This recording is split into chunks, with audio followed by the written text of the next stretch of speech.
Okay. Good afternoon, everybody.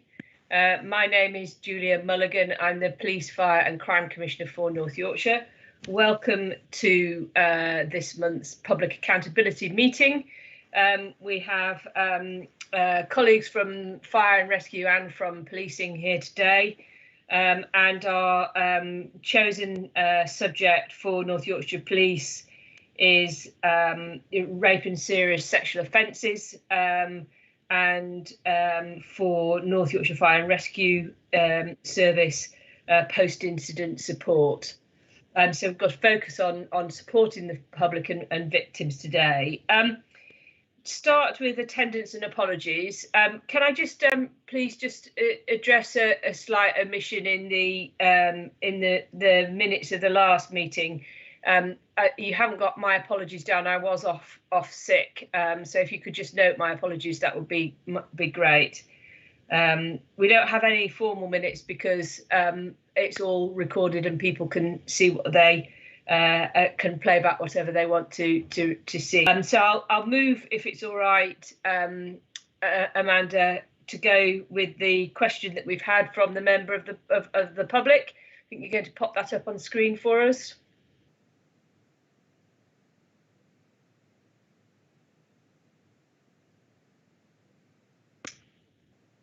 Thank you. My colleague Katie Bourne, who's the PCC in Sussex, has been working with the Association of Police and Crime Commissioners to run a national survey on dog theft. And we've run the survey here in North Yorkshire. It's been an issue that I've had regular communications with the public about over the years. So it was good to see that survey launched and for the response that we got from the public. So I thank North Yorkshire residents, and we will be publishing the results of that in due course. But in the meantime, we have a question here from Richard, who lives in Helmsley, about dog theft and his concerns around the safety of their pets. Mark, would you like to introduce yourself, because I think you're going to respond to this? Yes, thank you, Commissioner. Mark Pannoni, Assistant Chief Constable here with North Yorkshire Police. This question obviously is raising concern about thefts of dogs.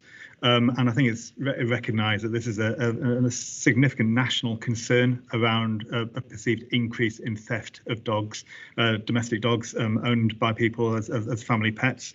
In North Yorkshire, we have generated our own operation to look at this, to really, first of all, understand what the true extent of dog thefts is in the county, and then work out practically what we can do to prevent it.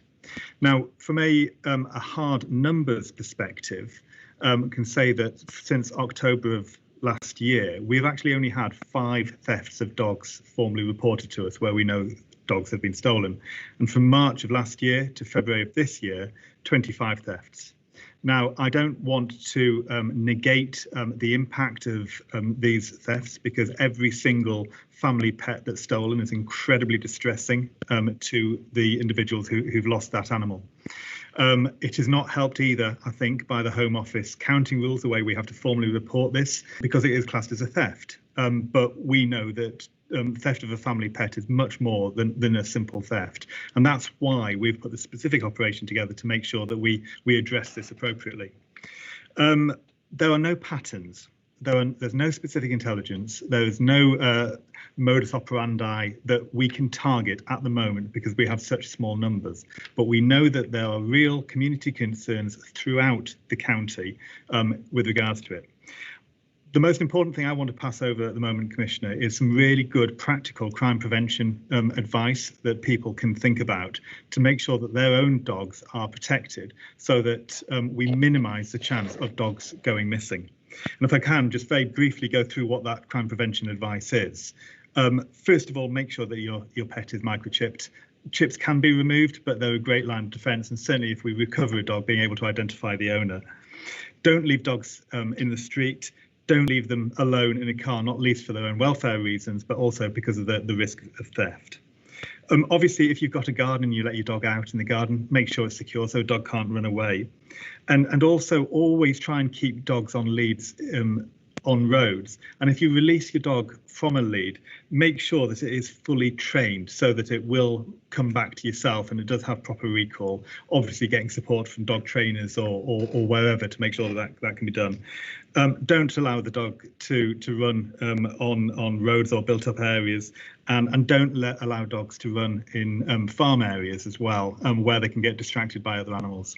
Now, these things alone won't stop hardened criminals wanting to steal your dog, but the key message, Commissioner, that I wanted to pass over is that dog thefts, reported dog thefts, are very rare. But if you are suspicious that your dog is going to be stolen, if you are worried about something, or if your dog is stolen, please let North Yorkshire Police know about it so that we can do what we can under our bespoke operation to try and get that dog back from you, and so that we can continue to develop our intelligence picture so we can target offenders where we know they happen, where they exist.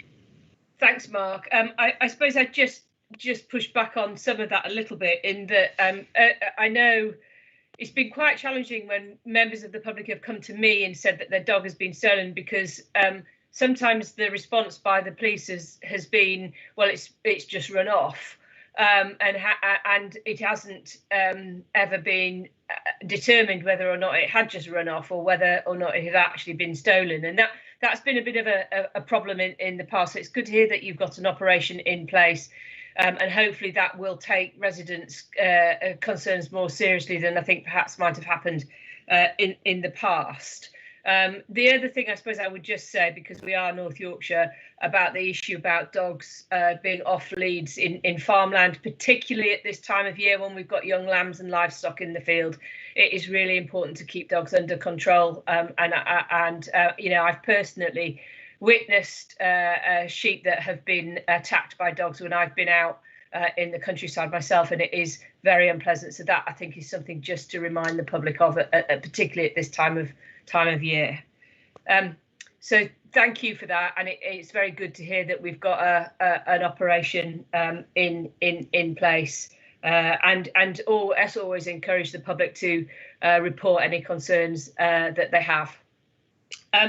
So I think now we're going to move on to Alan, your presentation, if that's okay.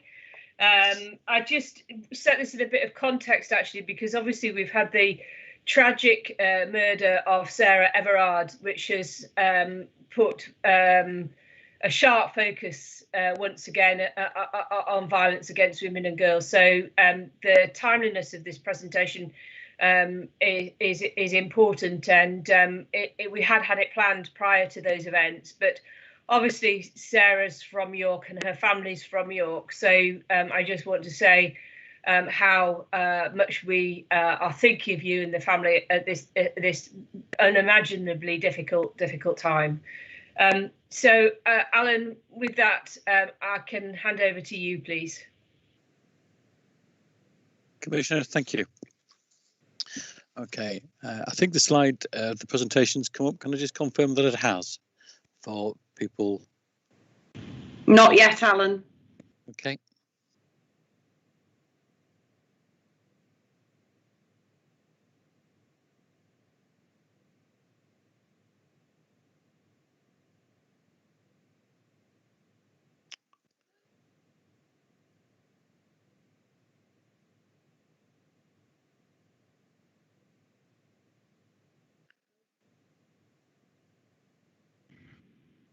Perfect. Has it now? Yeah. Excellent. Yeah. Excellent. Thank you. Okay, so as you said, Commissioner, the presentation today is in relation to rape and serious sexual offences and how North Yorkshire Police respond to those reports, not only by ourselves but also with our partner agencies, and there are a number of different agencies that we do work with in relation to the investigation of these offences. I think it's important to be able to explain, when we talk about rape and serious sexual offences, what it is that we're actually talking about. So I've just listed there the offences that would fall into this category, and sometimes it is abbreviated to RASSO because it's the rape and serious sexual offences. In terms of the offences of rape, there are a number of different classifications of rape, that the way that they are recorded within the Home Office. And that's so that we can understand those areas of where, A, we have victims, secondly, where we need to improve engagement with victims and our responses to those, and also the nature of the offending. So rape in itself is broken down into a number of different categories. So we've got children below 13, we've got children 13 to 16, then we have adults, and both of those those age categories are then split again into male and female victims in relation to that. So although it's got one heading, there are a number of subheadings in relation to that, so that we can get a greater understanding about that area of investigation and the impact it's having on different groups. Within that wider rape and serious sexual offences, we've got sexual activity with a child, and there's a number of different types of offences that can be categorised as that as a result of the what I would call as the new Sexual Offences Act from 2003. And some of the offences that perhaps people wouldn't think would be serious sexual offences, but they are. And these are offences around exposure, voyeurism, people who sometimes abuse their positions of trust. So an example of that could be a school teacher, somebody working in a community group with a vulnerable adult or a child. And we then come on to some of the areas that would classify as miscellaneous sexual offences. So within that, and where they're recorded within CPS, would be indecent images of children, albeit a very specific offence in itself, but well under the crime recording that would fall under that aspect of it with CPS. So in terms of our response as North Yorkshire Police for these offences, because they are so serious in their nature and the impact that it has against a victim, and for rape offence, if I can put that into context, people can receive life imprisonment for that. They are what we'd classify as a PIP2 offence. That's a Professional Investigators Programme, Level 2. So offences of that nature would be allocated to a detective to investigate. And the reason for that is our detectives are trained to a higher level of investigation for that serious and complex nature. And so they've got the skill set to be able to investigate those further. And in addition to the detective roles, some of our detectives go on to take additional training to be able to support child victims in relation to that from serious Child Abuse Investigations Development Programme, which is a programme that we've got across the force, and a number of our detectives have successfully completed that programme, which provides that right level of support and investigation. And also, because of the nature of these offences, we've got a review process specifically for rape investigations. So that's a set criteria as to when a detective inspector will complete a review, a timely review within set periods of time. So obviously when the initial report and how that's been responded to, then at 7 days, then again at 28 days, and then that should continue through the duration of that investigation. And we also need to ensure that we are recording the right offences. So we've got through the crime integrity delivery group and working with our crime registrar, we do complete audits in terms of our accuracy of recording of the reported offences that take place across North Yorkshire. So to put the sort of this into context in terms of the numbers, because I think that's really important so that people understand the numbers of offences that we're talking with and talking about. So this graph that shows on, it just shows you the last 2-year trend. And the red line that's on the graph, most people recognise as being when the lockdown came into place in as a result of the COVID outbreak early last year. So that shows where the offences had been in terms of those monthly totals and reports, the impact of COVID, and what we've seen is obviously that reduction in the number of reports that have been reported to us. I've touched on the fact that we review our compliance with the National Crime Recording Standard through our one of our headquarter function teams. And just to give some reassurance and hope is that when we've reviewed that, and the most recent audit was only in the last fortnight, our compliance with accurate recording is 95.5%, which is graded as excellent on the national criteria. Clearly, still an area for improvement, because obviously we would be aiming towards 100%. But in terms of where we are, that's at that high level in terms of data compliance and accurate recording, which is where we need Alan, to be. Can I just, before you go on to the next stage, the slide, I mean, obviously, one of the biggest challenges that we've got in this space is the confidence of victims to come forward and report what's happened to them in the first instance.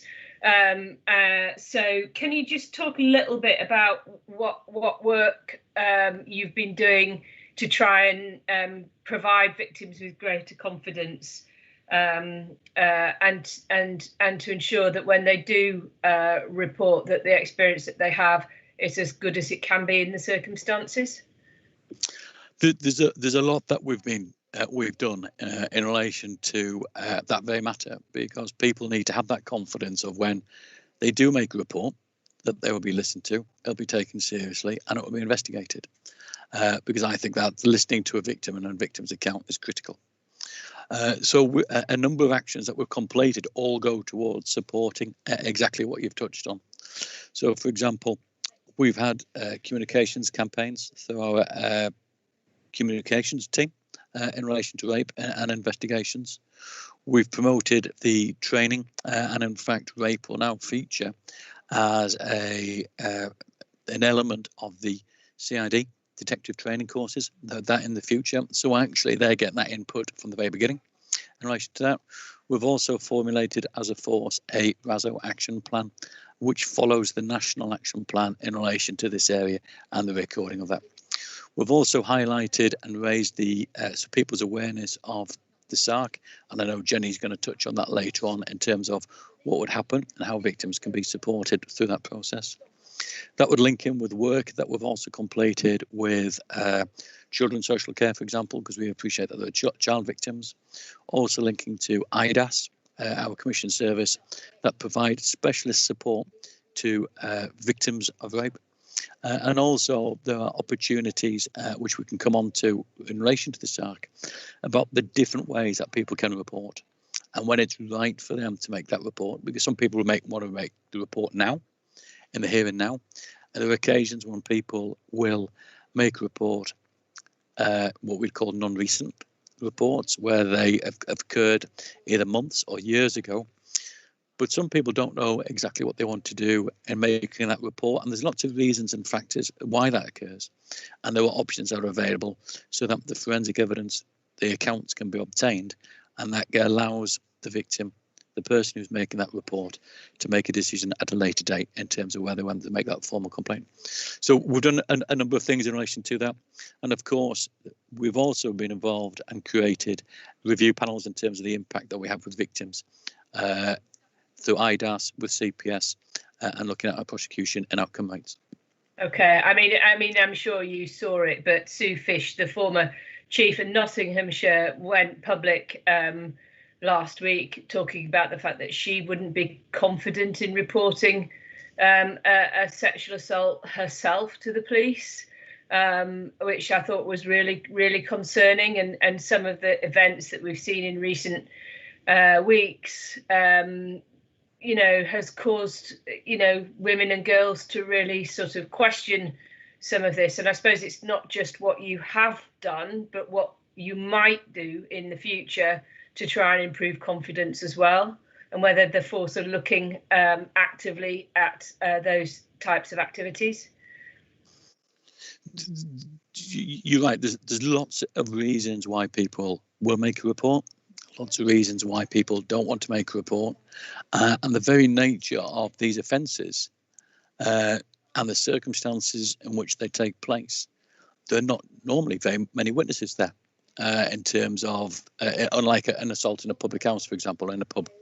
So it can be very small number of witnesses, and it's the collection of the evidence around that. But we still need to do that in support of the victim and the victim's account, and give them the confidence of where we are and that they will be investigated fully, investigated by professional investigators who've got the skill set in order to do that and pursue all reasonable lines of inquiry in terms of that. And there are lots of barriers as to why. So in addition to the initial barriers that a victim may have, there will be some of those barriers that people talk about within communities, whether or not how long it takes, the police will do this, they won't do that, this is what will happen at court. And it's when victims come forward and we speak to them about us being able to allay some of those concerns and anxieties that victims might have, which is really important.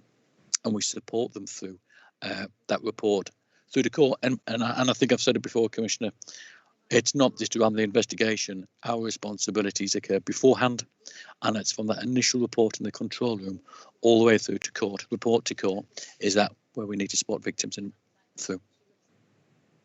Thank you. I mean, I think this is perhaps something that we can do something together with the OPFCC around this, around confidence, because I think it is a really significant issue that if we are looking at a violence against women and girls strategy for North Yorkshire, which we are currently doing, I think it needs to be part of that. So perhaps that's something that we might take forward in the future.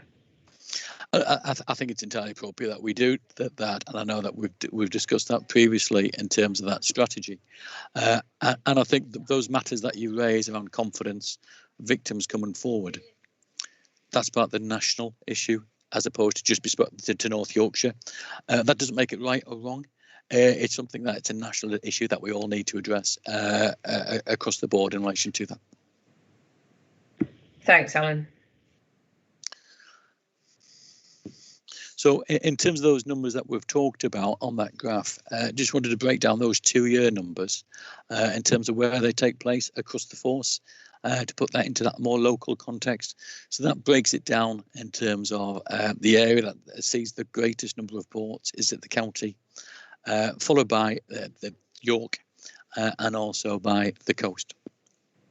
But in terms of where those investigations sit, because we do have a number of specialist teams that will support those investigations, it's broken down a little bit further into this graph here. So obviously the 3 geographical commands, city, county and coast, are self-explanatory, but we've got some others in there as well. So the orange block at 21% is the online abuse team.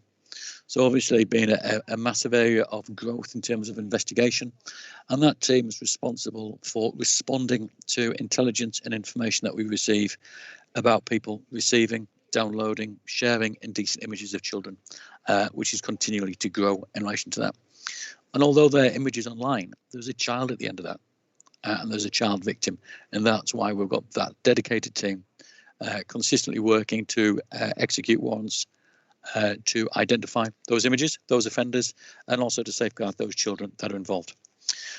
We've also got the non-recent abuse team, which is at 5%. So that is a dedicated team that was set up about 5, maybe 6 years ago in response to the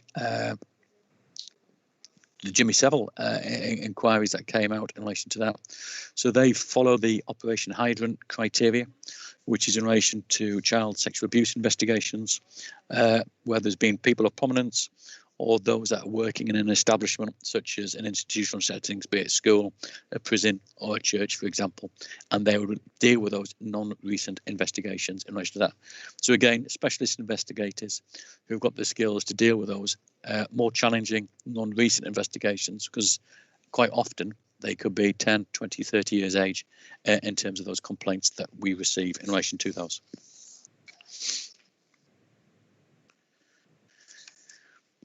The next slide is just trying to represent, when we talk about those numbers, where do they sit?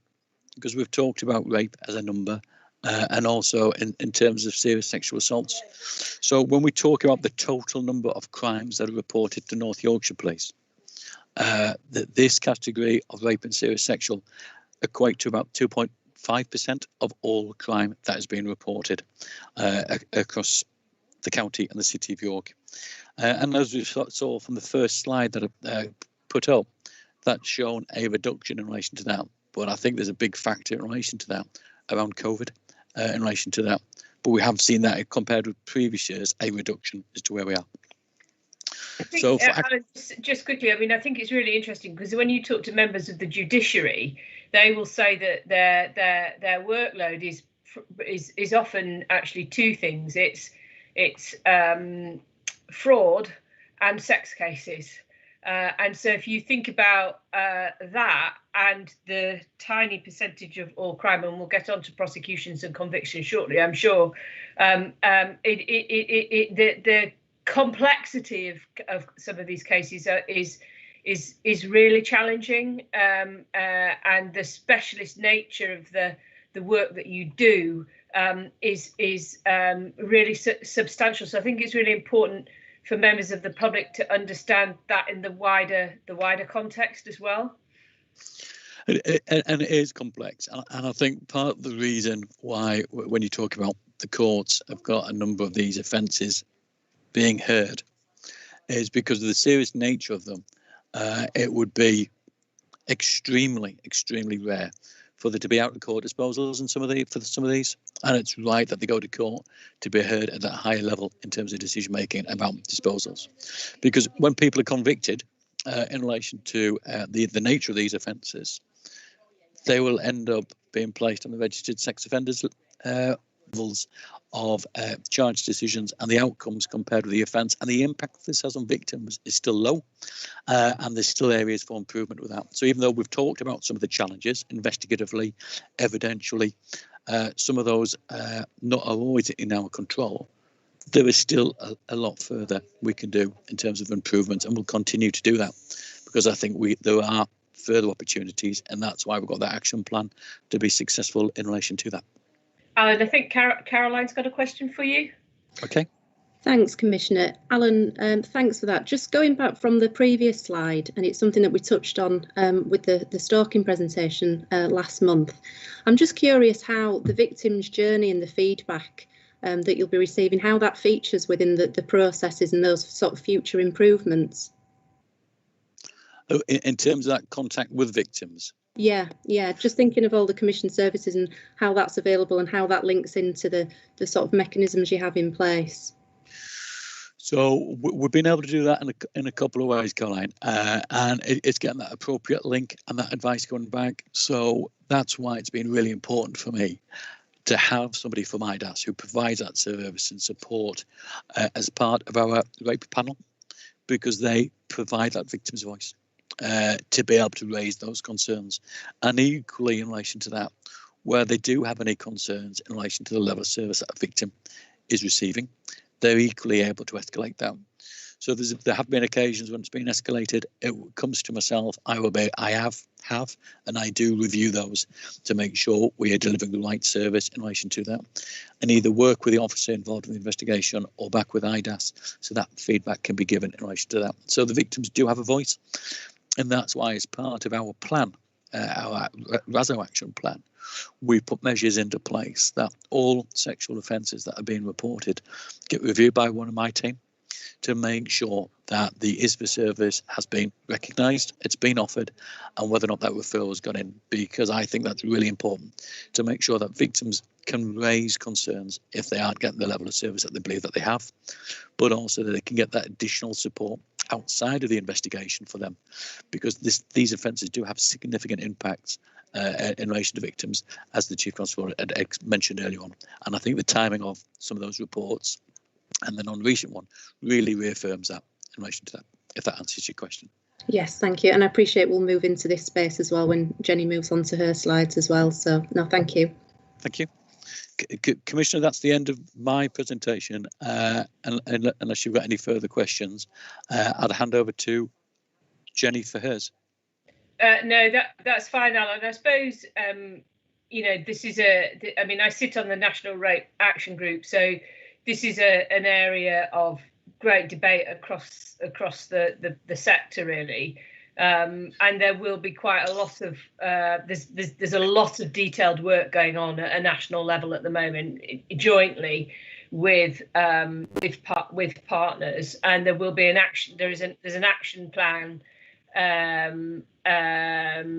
being developed at a national level. So the question is really is NYP being ready to work to that when it arrives, because the stats around this are really disappointing in terms of the numbers of victims that actually get justice through the criminal justice system, if you see what I mean. and that has to improve. So I won't be here when that happens, but I will be watching with interest, it being an area of interest of mine, as you know. Yes, and we are linked in with that, and we're linked into a number of ways. Obviously, there is the distributions and circulation for documents that come through from the National Rape Working Group that explains the developments and the action plans in relation to that. But in terms of our interest and our need and want to improve the service that we deliver, that was one of the reasons why I asked to be the regional representative on the Rape Working Group. So those quarterly meetings in relation to that, so we get those updates and that information early, so we can respond to it and understand the national direction that's taking place in relation to that, which I think is really important to try and get ahead of the game and get and understand where we can make those improvements, and listening to some of those conversations that are taking place. Yeah, I mean, it's obviously not just the police, but CPS and others that have a huge part to play in all of this as well. Exactly, and those meetings, they do have representation from NHS England, CPS leads in relation to that, and some of the other partners involved as well. And it's right that we listen to them, because this isn't a single agency response. It's being able to do that collectively. But in terms of that investigation, that certainly does sit with us, because that's our responsibility. Yeah. Okay, Jenny. Thank you, Alan. Jenny, if I can hand over to you now, if that's okay. I'm just a little bit conscious of time, and we're eating into. Sorry, I've asked a lot of questions. I will go quickly. I will just share the pack again. So this is just a short presentation in relation to the Commission services to support sexual violence survivors to cope and recover. So the Adult Sexual Assault Referral Centre, you've heard Alan reference this a number of times in his work, but the SARC provides crisis support and forensic medical services to collect evidence for adult victims of rape or sexual assault, and that's 16 and over. Referrals can be made from the police with consent following a sexual assault, but victims can also self-refer or be referred by another agency. Victims do not need to report to the police to receive support, and services are free. So initially, the support would be provided by a hub worker over the phone, so they'd identify as to whether somebody needed immediate advice or whether they needed an onward referral into independent sexual violence advisor services or sexual health services. Forensic medical examinations would take place at North Yorkshire specialist SARC premises to collect physical evidence. If a victim doesn't want to report to the police, forensic examples can be collected and stored for up to 7 years to support reporting at a later date, again, which is something that Alan referenced in his presentation. So services are available 24/7, including bank holidays. However, examinations are usually booked in between 9 and 5 for the to meet with victim needs. Services are co-commissioned with NHS England and Humberside, South Yorkshire and West Yorkshire PCCs in a collaborative arrangement for a single adult service across Yorkshire and the Humber. And this is about making sure that we've got access to services. So if the North Yorkshire premises weren't available, the 3 other regional SARC premises would be available for a victim to attend. I won't go through the numbers in terms of outputs. It's just to show that we have seen a difference between 2019 and 2020, which aligns to Alan's figures in terms of the impact of COVID. It's a small reduction, but is a reduction in examinations, telephone advice and cancelled examinations as well. The Child Sexual Assault Assessment Service, so this is for any child or young person up to 16 who's disclosed sexual abuse or assault or where it's suspected to have happened. For older young people up to 19, they may also use the service if they have additional needs or it's considered clinically appropriate. Services include medical examination and obtaining forensic samples, but also arranging aftercare. Children and young people must be referred by a social worker or the police. The CASAS is not a self-referral service. However, services are all free as per the adult SARC. So for young people aged 13 and above, they can be seen 24 hours a day, 7 days a week at North Yorkshire specialist SARC premises. But for children aged 12 and under, they're seen by a specialist paediatric forensic examiner and that's at weekly clinics at our North Yorkshire site, or if there's an urgent need for an examination, they can be seen at the West Yorkshire premises.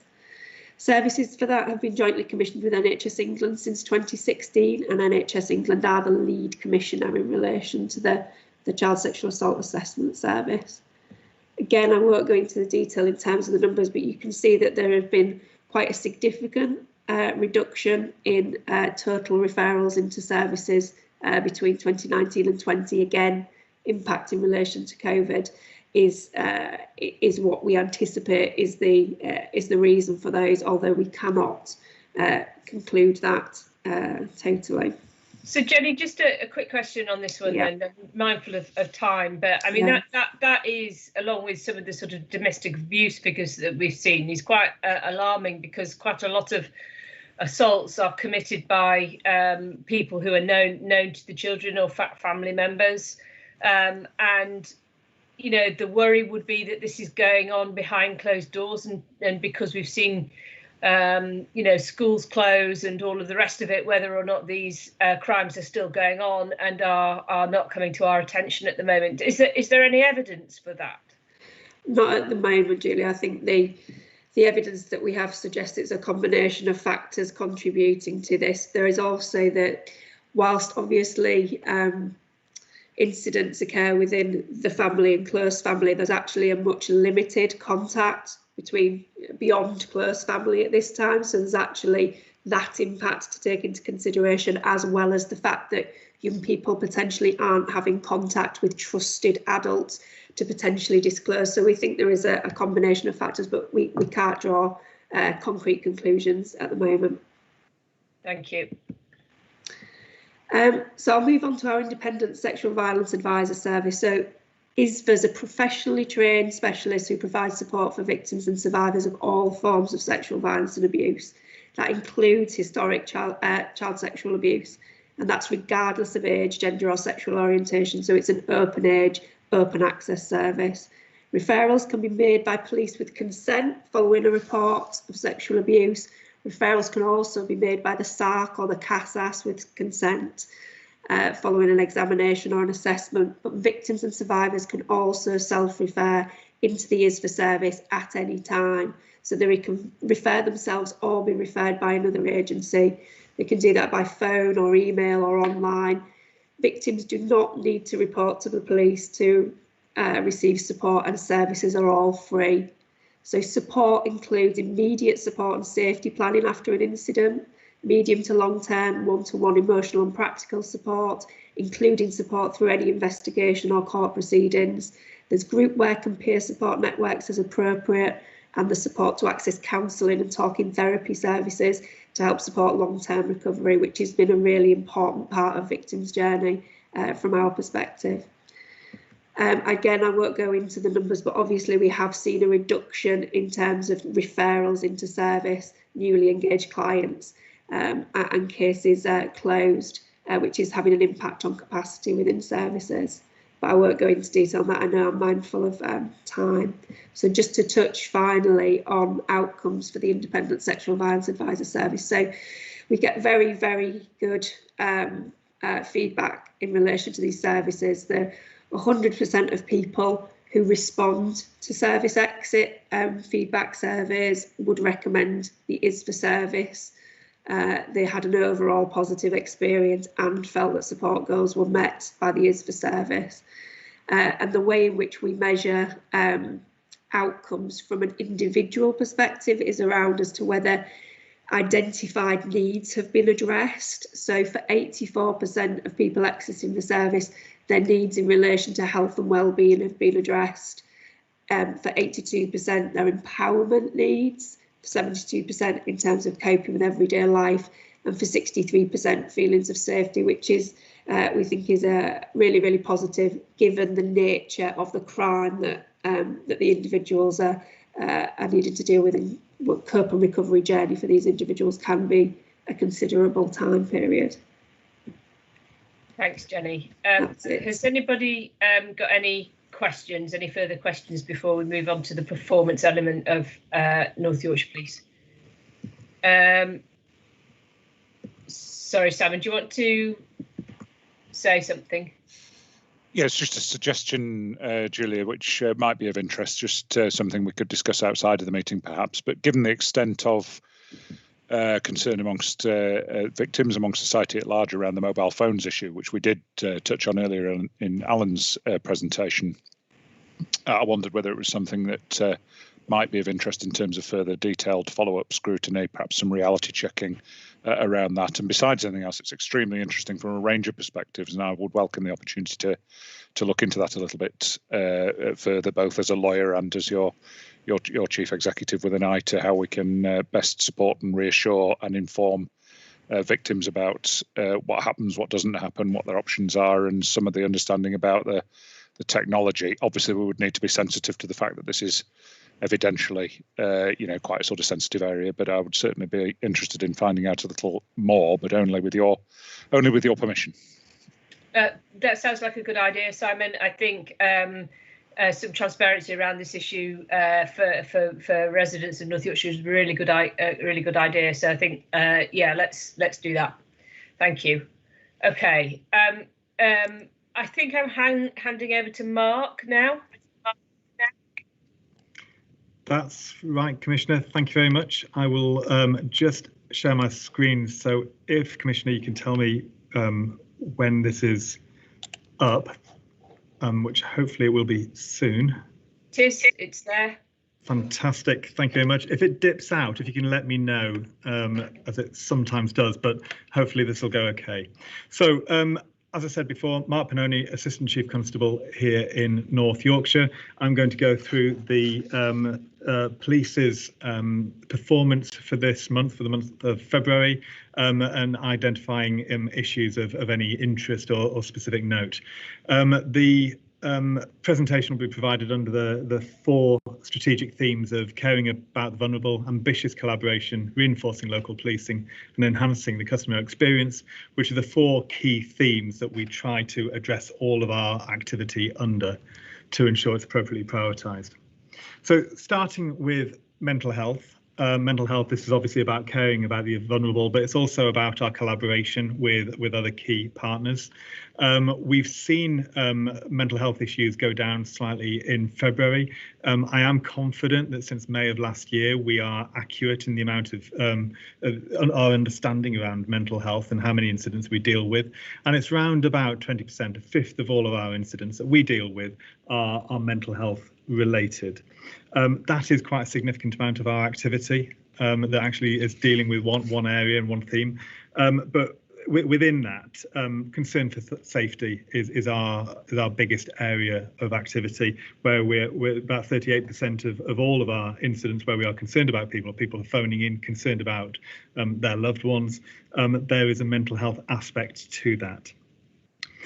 In certain circumstances, we as the police have the authority to actually remove people's liberty for mental health reasons under Section 136 of the Mental Health Act. And we carefully monitor to see that we are using that appropriately and in accordance with the law. I'm pleased to say that this month in February, there was only one time where we actually used Section 136 where people were within police custody. And that was someone who presented with mental health issues once they had been arrested for a separate offence. So that doesn't cause me any concern. But each incident like this, we monitor and scrutinise to make sure that we're acting appropriately. And Mark, how long does it take when something like that happens for somebody to actually get are they transferred to a health-based place of safety, and how effective is that understanding the problem and getting them the support that they need?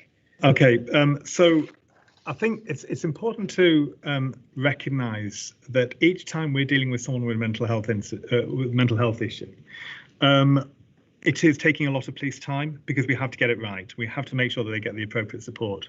Now, it takes just under 12 hours to deal with each individual incident where there's a mental health aspect to it. So 708 minutes compared to the average of just over 2 hours for non-mental health incidents. So, you can see that there was significant increase in time. Sorry, Mark, can I just think it's important that it's not any old mental health incident though, is it? It's a 136 incident. Yeah. Just to be clear, because there are lots of mental health incidents and not all of them take 708. No, that's right. Yeah. For the specific section 136 incidents, it is taking over 12 hours. Now, invariably, those individuals are taken to a health-based place of safety, a hospital which is appropriate for their needs, and that's where the collaboration comes in with partners to make sure they get to the right place. So, for instance, the one incident we had in February, they went to Foss Park. The length of time taken to support an individual is obviously dependent on their needs, their level of violence and the level of support that's required. But of all of those people who under section 136, and there were 17 overall in February, 47% were actually sectioned under section 2 or section 3 of the Mental Health Act once they actually went to a health-based place of safety. Now, looking at this, you could say, well, is 47% right? Is it a wrong number? Should it be more? The police are not health professionals. If someone appears to be in a disturbed, agitated state, we are not going to take a risk. We're going to make sure that they get to the place where they need to get help, and we will prioritise their health over any criminal activity that's taken place. But when you actually look at the national figures, we are not an outlier here. We are about the same as from the research I've done to say that we are around about the same. So about 50% of individuals who are taken to health-based places of safety are actually sectioned. That's actually an increase on previous months for ourselves, and I think we fluctuate between 35 and 47% typically. But for section 136, it's 12 hours. It's a significant resource implication. Moving from mental health to more generic types of criminality and incidents that we deal with, the overall figures for February is that there was 5,500 incidents, which then resulted in 2,360 crimes. That's a reduction of 13% overall on the crimes that were committed in February 2020.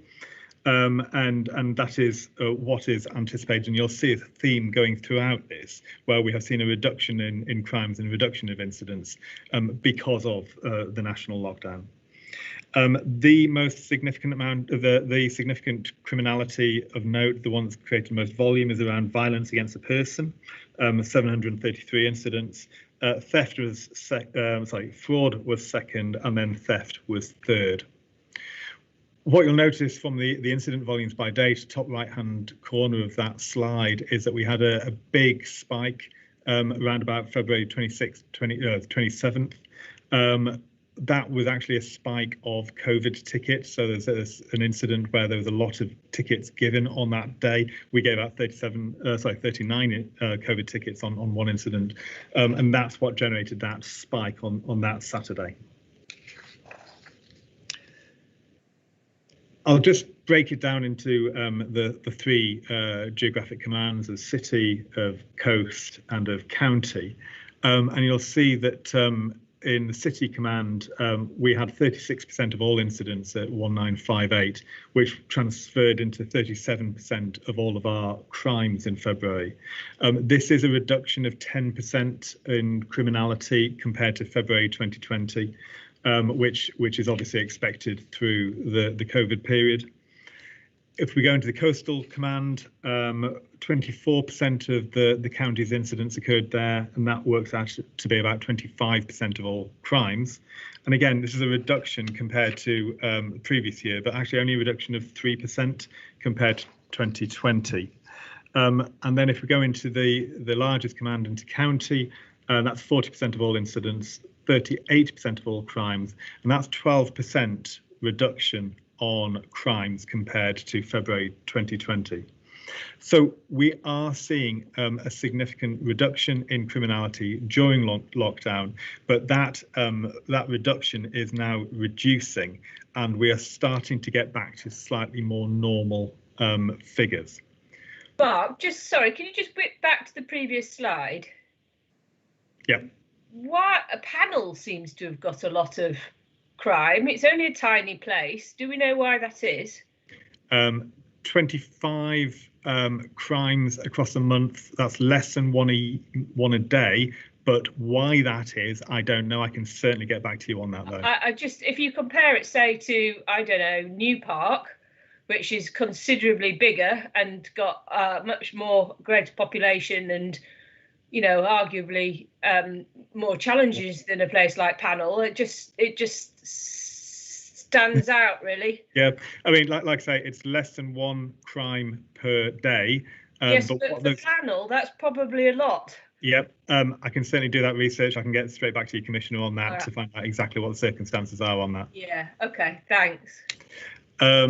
So if we look at our crime financial year-to-date comparisons, you will see that we have got a reduction across virtually every crime type, key crime type. However, there are 3 areas of note that are still going up: drug offences, possession of weapons offences, and public order offences. If we look at the drug offences, they are predominantly cannabis related. So possession of cannabis, for instance, has gone up from 858 to 927 across the county. And we've seen an increase in trafficking offences as well. It's recorded as trafficking. It's not necessarily as dramatic as it sounds. It's just that's a Home Office definition of certain types of supply. But we are seeing a reduction across the piece with regards to all crime, with those certain exceptions. And actually, where those exceptions are typically related to proactivity by the police with increases of stop search or contact with individuals on the street. There are no trends there that cause me significant concern with regards to an increase in criminality in the county. Well, Mark, I think it'd be very difficult in COVID with figures like that to identify that. I mean, all but impossible. The one that does stick out is public order, because that's different, isn't it? Is that COVID related, the public order increases? So I can go into the specific public order and the antisocial behaviour in the next few slides, show you how that has increased during COVID times, and also splitting that out from COVID related issues and non-COVID related issues. Yeah, I mean, it's obviously it's top of mind at the moment is public order. So absolutely, and if I can, if you want, explain the North Yorkshire position on that at the moment. That would be helpful, I think, Mark. Great. I'll cover that at the end if that's okay.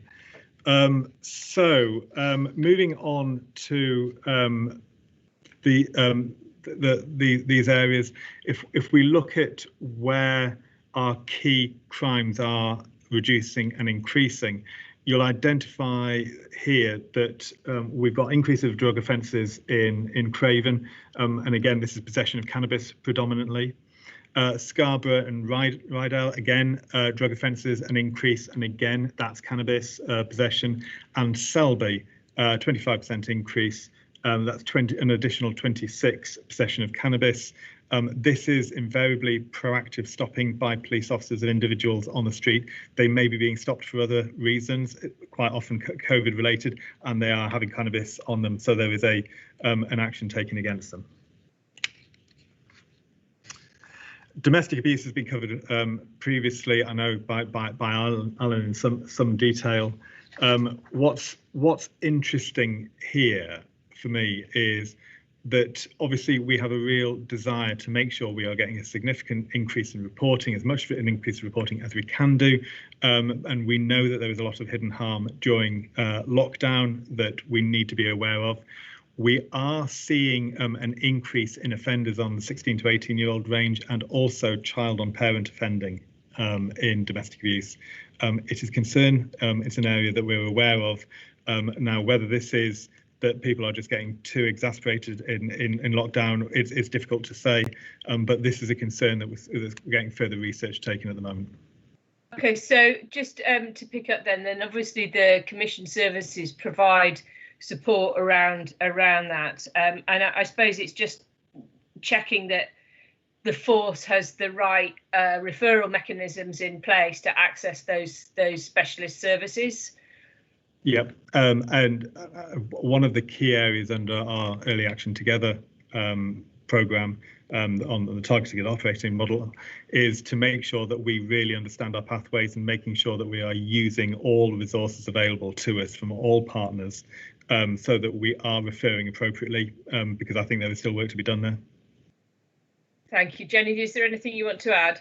It was just to say that we haven't necessarily seen a parallel increase in referrals at the moment, but we're obviously working closely with Mark and others to make sure that we get the referral mechanism right, because there is a service available there which is expanding into low risk and high risk as well at the moment. So we're really keen to make sure that we're maximising the use of those services that are currently in place.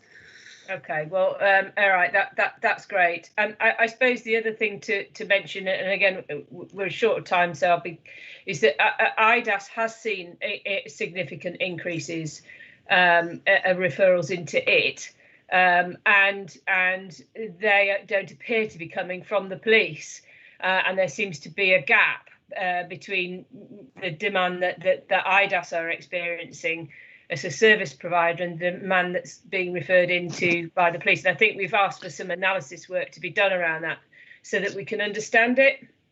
Yeah, and I think that the key issue for me, obviously interested in that research, but the question I have to ask is, do my officers and police staff understand how to access services and when to access them appropriately? That's the work that's ongoing at the moment to make sure that we get that improvement that you refer to. Yeah, there's a slight concern that there might be a significant increase in volumes, but we'll meet that hazard if and when we need to. I think just to come in just very briefly, one of the reasons why we've got such a significant volume of referrals into our services is that we have referrals from standard, medium and high risk going in. So unlike some other areas which only support medium and high risk referrals into their support services, we obviously support standard risk as well. And we've probably got the strongest links into services for cope and recovery and domestic abuse across our commission services. So I think that should provide you with some reassurance there, definitely, Julia and Mark as well. Thank you. Thanks.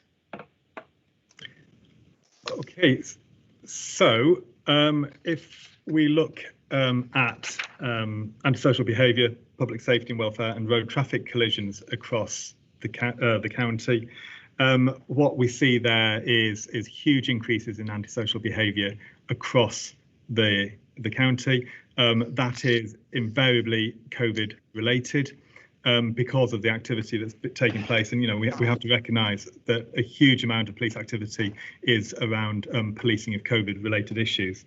If you actually strip out the COVID tag that goes onto all of our incidents, then our numbers of antisocial behaviour across the county is really low.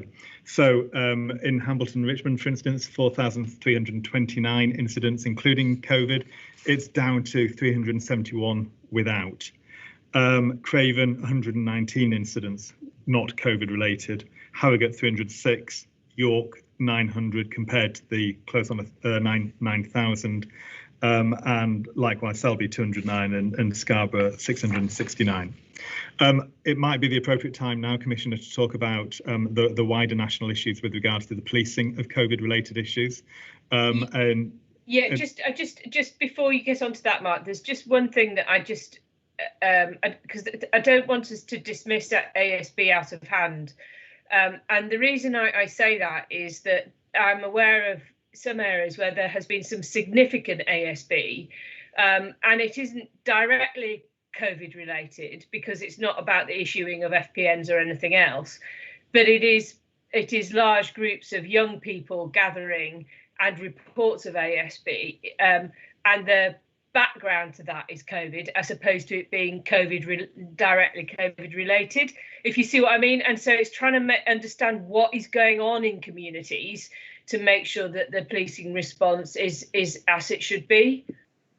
And I think that does reflect in the national position about the frustration about lockdown, the frustration about how the police have been perceived to police certain things, whether there has been a lack of consistency across the country, and whether the police are in tune with public sentiment.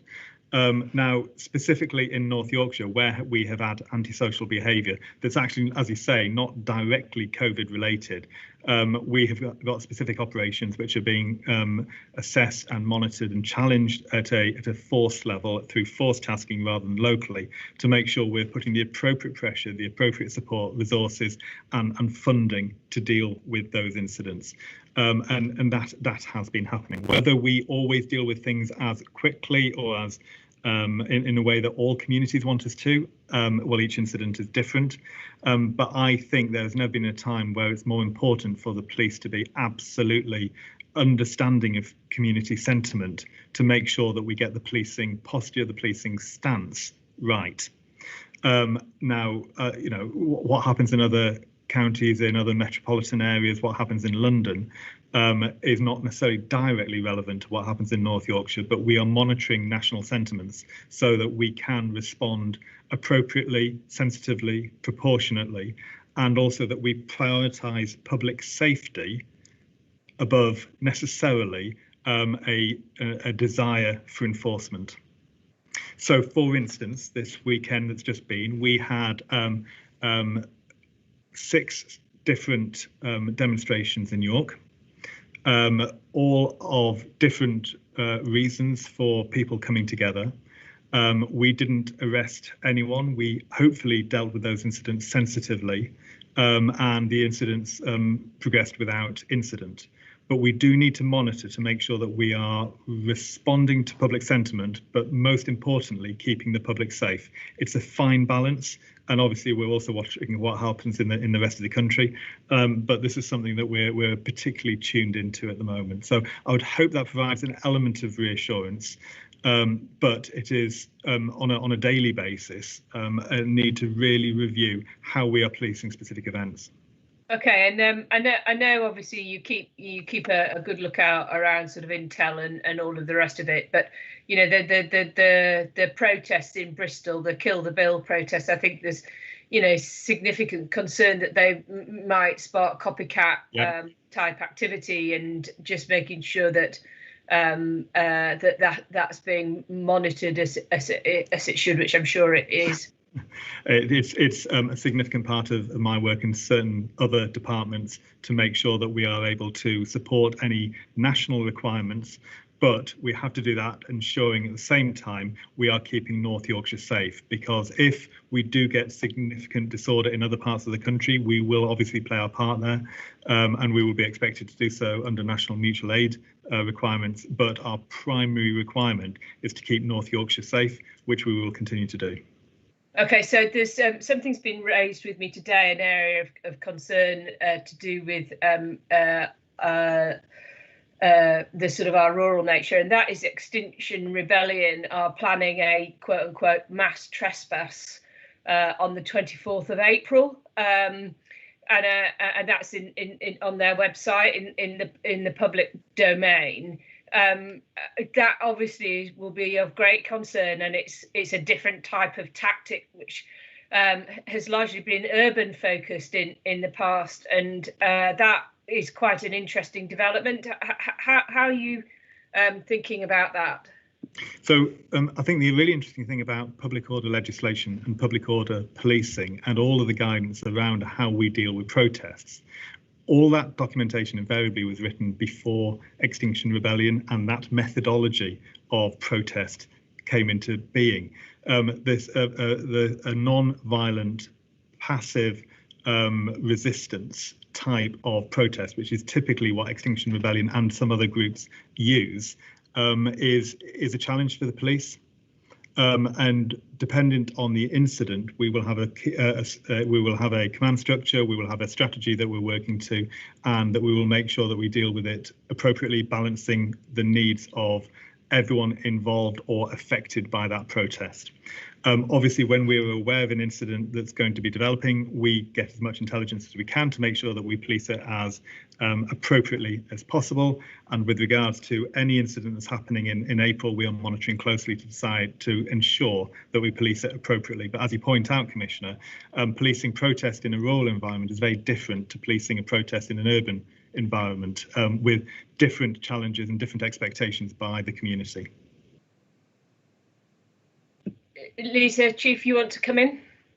Thank you. Yeah, and it's just to reiterate the fact that this is the whole thought process around the new police and crime bill, or the element of it that relates to protest, because as we've seen, very peaceful activities can lead to mass disruption in our communities of varying natures. And the point Mark makes, that the original legislation was about protest that was violent and disruptive, and it was obvious to everybody that it was an activity that was disruptive. But now, of course, that activity isn't necessarily in its own right a disruptive action, but can cause mass disruption to our communities. And this is the whole debate that is going on around us about the balancing of rights between having a voice in protest and disrupting the community.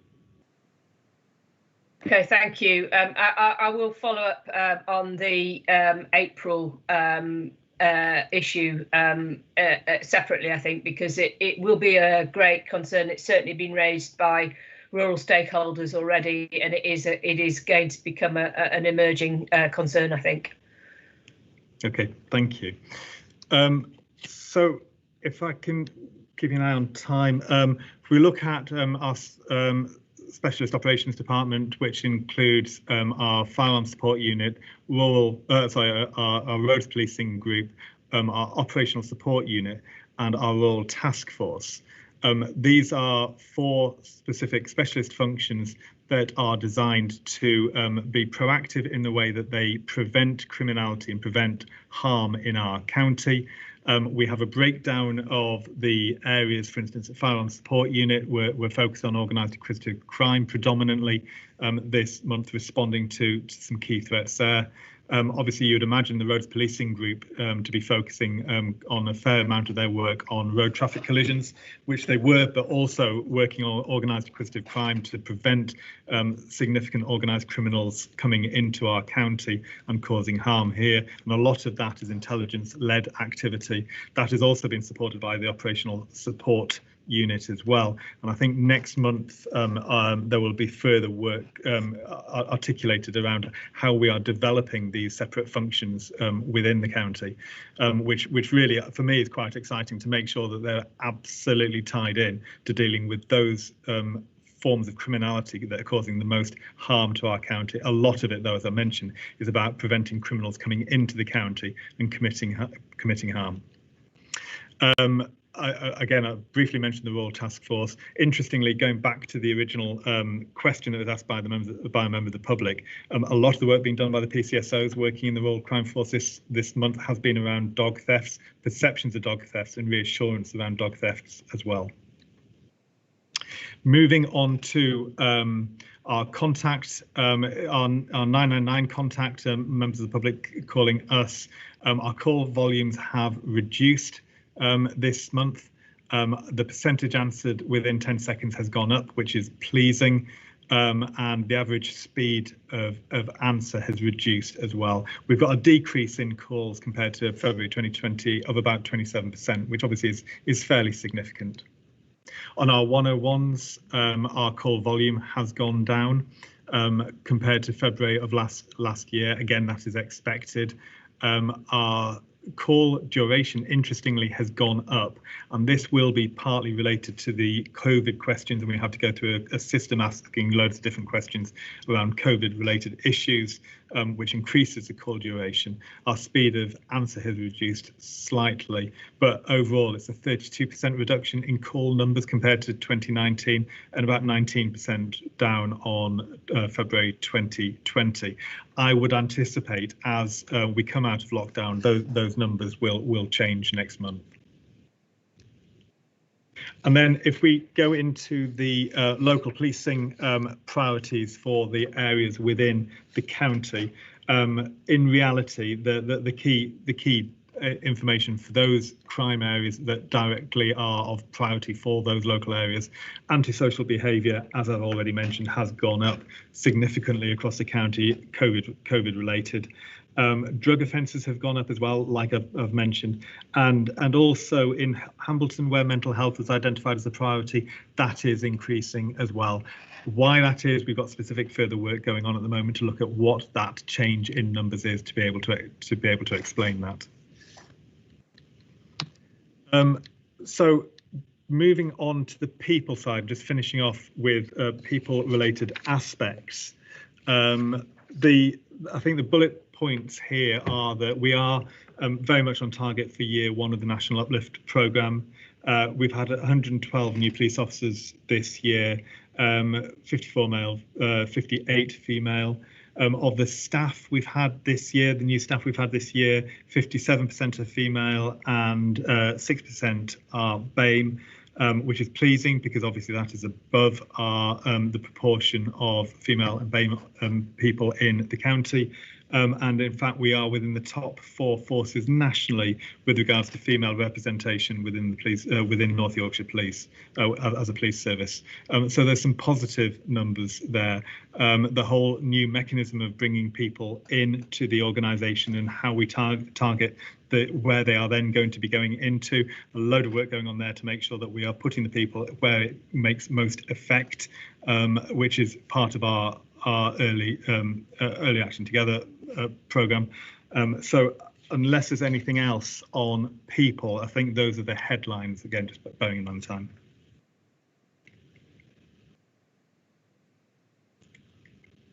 Nope. In that case, Commissioner, that's the end really of the people stuff. The slides are there as well. But if there's anything else that you want to ask, then please ask. But that's the end of the presentation. No, I think I'm content, Mark. Thank you very much. Is there anybody else who would like to ask a question?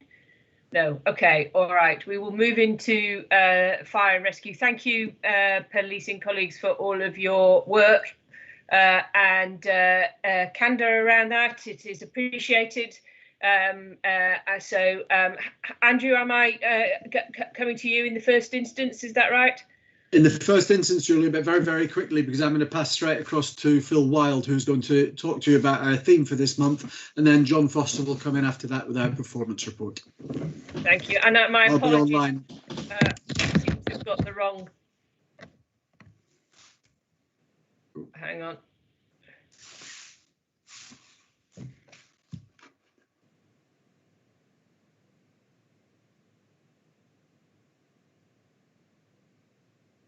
There, that's it.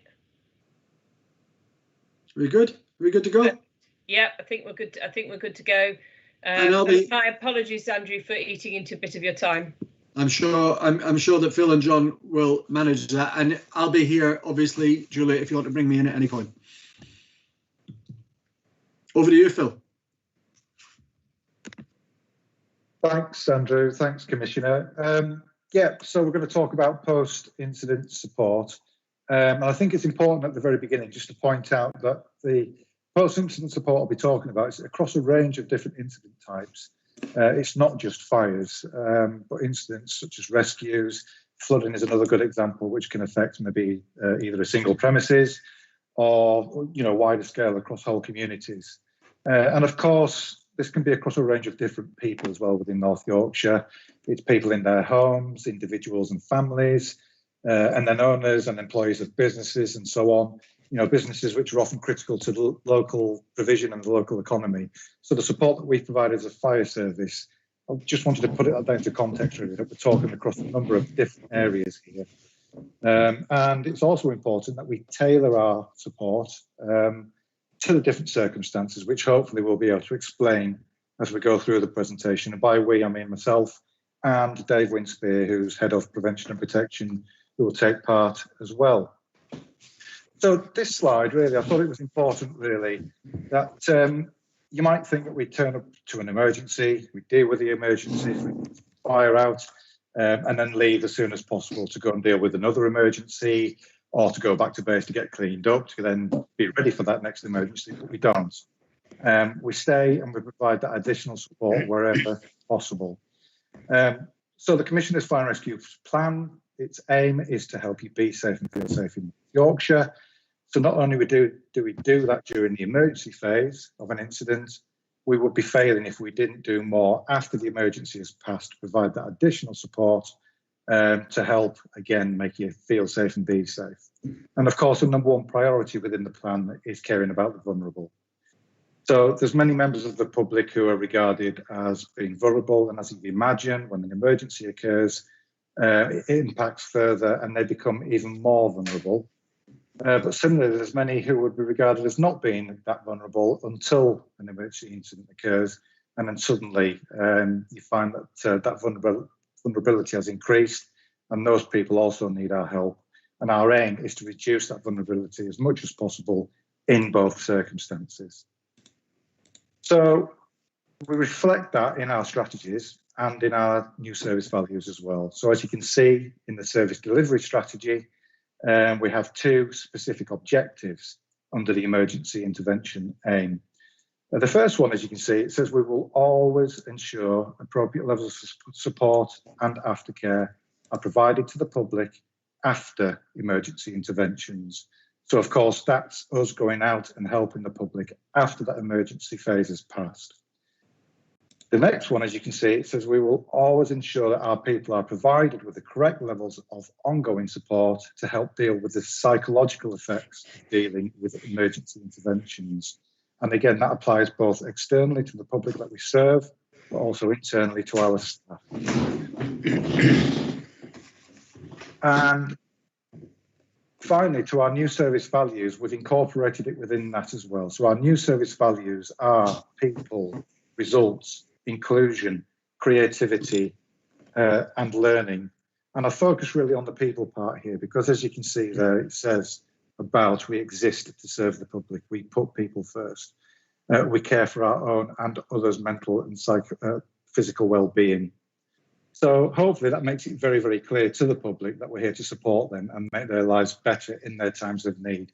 Like I said, both through that emergency phase, but equally as important after the emergency has passed.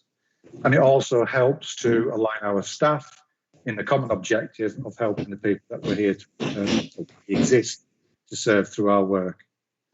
So I've mentioned that we provide a range of support, and at this point I'd like to hand over to Dave. Dave's going to be talking in more detail about some of our strengths, different stuff that we do, and he'll give more explanation around some of the areas where we provide that support, but we'll interact as we go throughout the presentation. So can we have the next slide up, please? And over to you, Dave. Good afternoon. So as Phil's take you through the sort of strategic approach we put in place for supporting people post-incident, here's just some examples of things that we actually put in place. And I think I'd like to just add that I'm in quite a privileged position that I still attend quite a lot of incidents and work with our staff frontline. And I see firsthand just how much effort and focus our staff put into making sure that people who are who've had a fire or another emergency event that we've attended are supported by crews, and that support starts right from the very point of our arrival. It's not all just about post-incident. Quite often we see people who are quite traumatised, shocked. Phil's spoken there about them becoming immediately very vulnerable because of the circumstance in front of them. And you know, I can reflect on many occasions where that level of support and care from our staff to the family or the people within that that domestic property starts almost immediately. What we do have is a number of things that the service has in place for our staff to look at. So every day we get 2 incident summary reports that are sent out as an automatic email to various people, and that allows certainly people in my team, for example, to monitor what's going on across the service. And we don't just monitor it, we actually go a bit further and then we analyse that information as well. So we're looking for trends and patterns, but sometimes when we get the message that's come back from a crew, it triggers maybe a more in-depth response that we can put in place from maybe a specialist department like prevention and protection. The immediate aftercare by crews, I mean, this is quite interesting. If you've ever been in or around a fire situation, it is undeniably a very devastating and highly impactful event. Even relatively small fires to people like myself can cause a huge amount of damage and disruption, and can actually make the home either inhabitable, or because of some of the things that we've had to do, render it a place that people can't actually go back into for a period of time. Like, for example, we might have turned the power off, so people can't run the water, they can't run the electrics and the gas, so they can't heat the home, which is an issue, particularly this time of year. So our staff do a lot of work about how they can support crews. We will try, if we can, to get the house to a form of habitability. So that can go from things like just doing a good clear up, moving things around, salvage, helping people find clothing, going back in the property, finding things like money, phones, even offering our own phones so that people can make contact with people, from insurers to families to friends, to help them. So a lot of things are put in very easily, and they sound really quite low level and mundane, but they make a big difference when a person or family are up against it very unexpectedly. And we've had some examples of things where we've gone further. People, in the middle of the night where they haven't got, not properly dressed, they're just in their night clothes. But their clothing might have become really damaged. It might have got to the point where they can't actually go in and wear it. So we have had situations where we've gone away and we've found clothing and brought it back for people, so at least they've got something warm and they can operate and work with. We do have, I mentioned specialist teams. So within the fire service, we've spoken before about our specialist prevention officers. They're called community safety officers, and also our fire safety teams. So they're really aligned to some of the more longer term post incident care, where they may well go back and support people and businesses following a fire. Some of the things that we become aware of are things that we feel that we need or are obligated to make referrals to other agencies of. So things like, if it becomes a safeguarding issue that we're aware of, and safeguarding for us in fire includes things beyond just people who are suffering abuse or self-harm, but it goes on to things like prevent, and it goes on to things like fire setters. So where we've got examples of what we think is an issue under safeguarding, we will put the necessary intervention in place, and that brings sometimes either a referral to another agency, or it may be that we actually bring in some further intervention ourselves, where we can support the family or an individual within the family. The referral pathways that we have, it's not always just about a safeguarding alert or a prevent alert. It can be about where people need other support. So I'm going to talk a little while about our Safe and Well programme. I'll just leave that for the time being, but we will make referrals to relevant partners and or other agencies that need to be aware of it. So particularly when we're dealing with businesses and commercial fires, we do some post-incident work with things like the insurers, particularly those people who are employed to investigate fires on behalf of the insurers. We're well aligned with those. And also another group of people who are involved in business support from like local authorities and building controls, who can help us with the recovery programme. I'm seeing Fiona's got a question. Does she want to come in now, or? Dave, yes, if that's okay. I'll highlight when there's questions, if that's all right, Dave. You just of course, yes, yeah. Fiona. I've just got a quick question about your current approach and all the things that you've just outlined there. Would you say that there's a consistency in your approach and response to a particularly a fire event incident across the county? So it wouldn't matter if you were a victim of a fire in Scarborough versus somewhere quite sort of remote rural. Would your response and care be the same? I would say yes is the answer to your question. I think where it might have a variance is that sometimes people have to be creative and innovative. They have to think on their feet. So some of the things that we put in place may downbeat to just how our people on the ground see the situation, see the problem, what have they got access to locally, their local contacts. But I think generally the sentiment and the intent of our staff is consistent, and people are they're predisposed to want to do their very best to make sure that anybody who's involved in fire and or other emergency response that we've dealt with. So it's not just about fire, it can include things like flooding and a whole range of things that we, as Phil was saying, we don't just turn up and deal with what's in front of us and go back. It is about the duration of the attendance until we are satisfied that that person can then cope and deal with the aftermath of what they've dealt with. So I hope that answers your question, Fiona. Thank you. Okay. So I've just touched on there that we've mentioned quite a bit about fires in domestic settings, but of course we do go to those fires that affect businesses as well. So in the commercial sector, and again, our protection teams, they monitor the daily summaries, and we have a special report that comes out actually putting in place a trigger for what's called an after the fire response, an after the fire audit, where we make contact with the business. Part of that is regulatory, to satisfy ourselves that they were compliant with the law, the fire safety order, but goes beyond that to look at how we can support businesses if they need any advice about restarting or what they might need to do to get beyond that period between the fire and actually getting themselves going again. So there might be some transition arrangements that they need to consider, think about, discuss with us, make sure they're still compliant in that like temporary position that they find themselves in.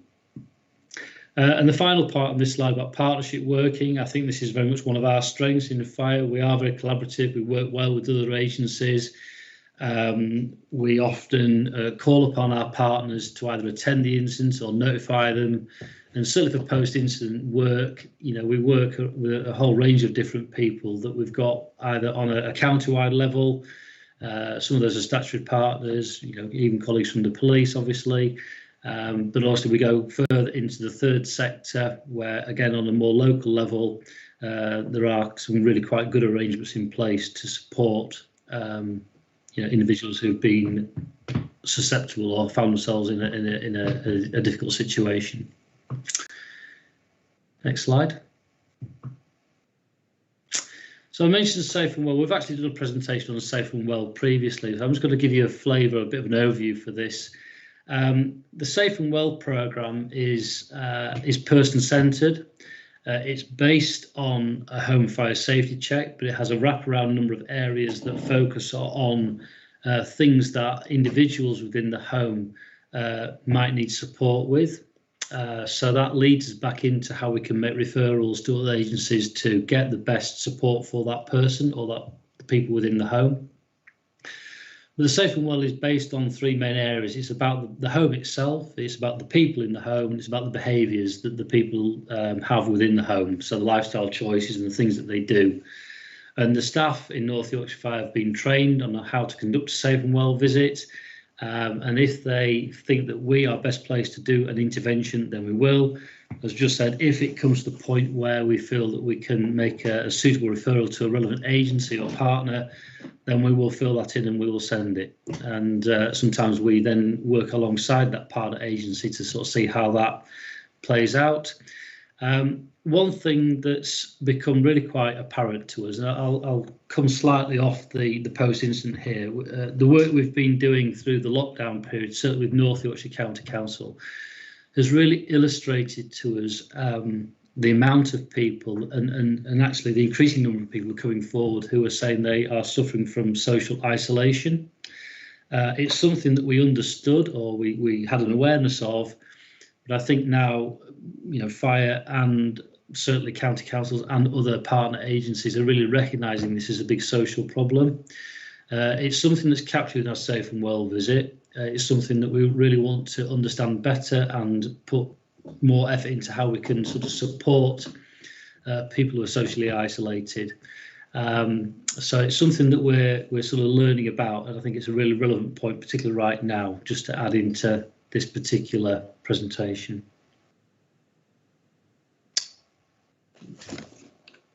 Okay, next slide, please.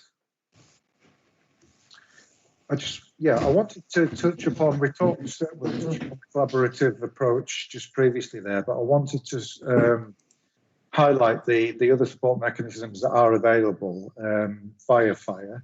The British Red Cross, since 2012, following its successful introduction in West Yorkshire and Humberside, they started to provide a service within North Yorkshire with 2 units sat at Acomb and Scarborough Fire Station. And this is, it's run by volunteers, trained volunteers, and they're able, at our request, to come onto scene. So obviously we discuss with the residents, with the victims of the fire or the emergency, whether or not like that additional support. And the British Red Cross can come along and provide a range of practical help and support to the people in need. So the welfare vehicle pretty much looks like a converted camp van. It provides a place of refuge. They provide light snacks and drinks, clothing, children's toys, hygiene packs, use of telephones, as Dave suggested before. Quite often in a fire situation, it's not unusual for everything to be destroyed. So you can imagine the trauma that this is that this poses to the people involved, who have pretty much lost everything. So not only do they provide the practicalities, but they also provide emotional and psychological support, signposting to other agencies and other help that's available to them, whether it be housing or what have you. They aim to be on scene within 90 minutes, so it's a really good service that is available. And although it is very often offered, the take-up is relatively low. But for me, the value of that service is for those people who do take it up, who feel the need to take it up. So having that place of refuge, having that advice and support available to them, it takes a step beyond perhaps what the fire service can provide on scene. So it's a really useful support mechanism additionally to what we can provide.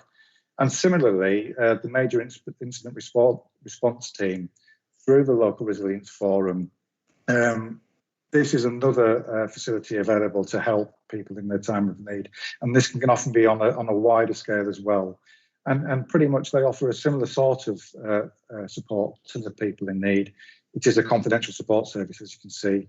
Again, it uses trained volunteers to provide emotional and practical support. And as you can see, they are trained in mental health and psychological first aid. And the MERT can actually call in other partner agencies as well, so across a number of professional partners, which again is equally important across maybe the wider scale events as well.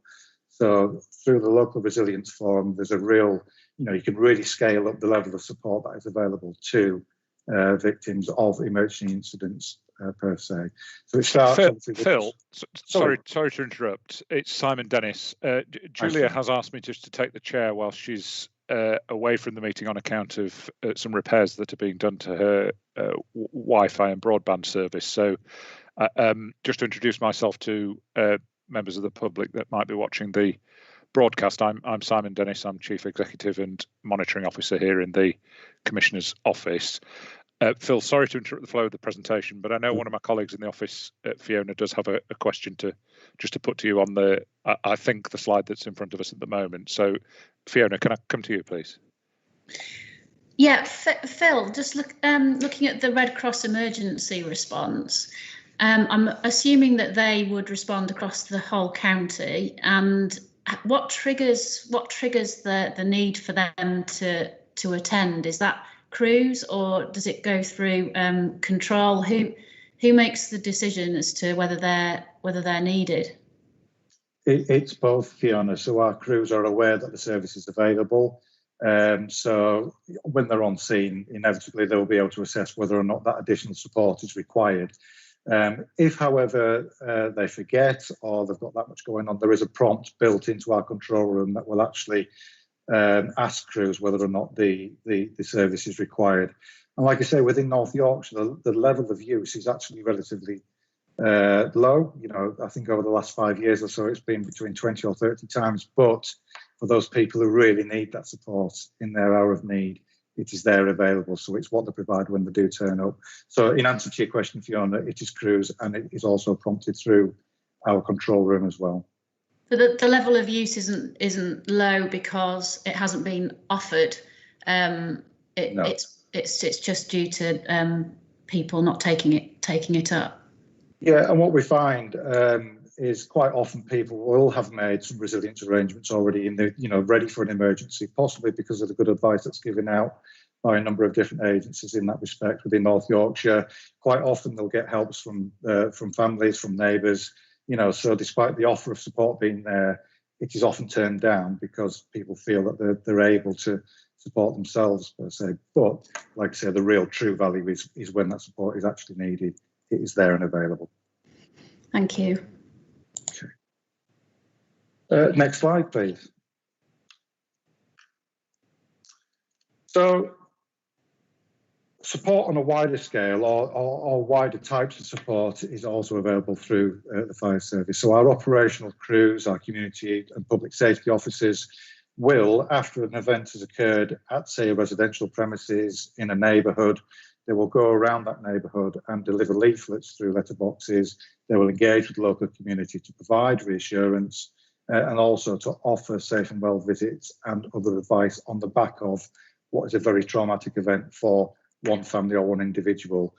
So we'd look at, seize the opportunity to try and make people within that community safer, like I say, through advice, reassurance and additional work by ourselves.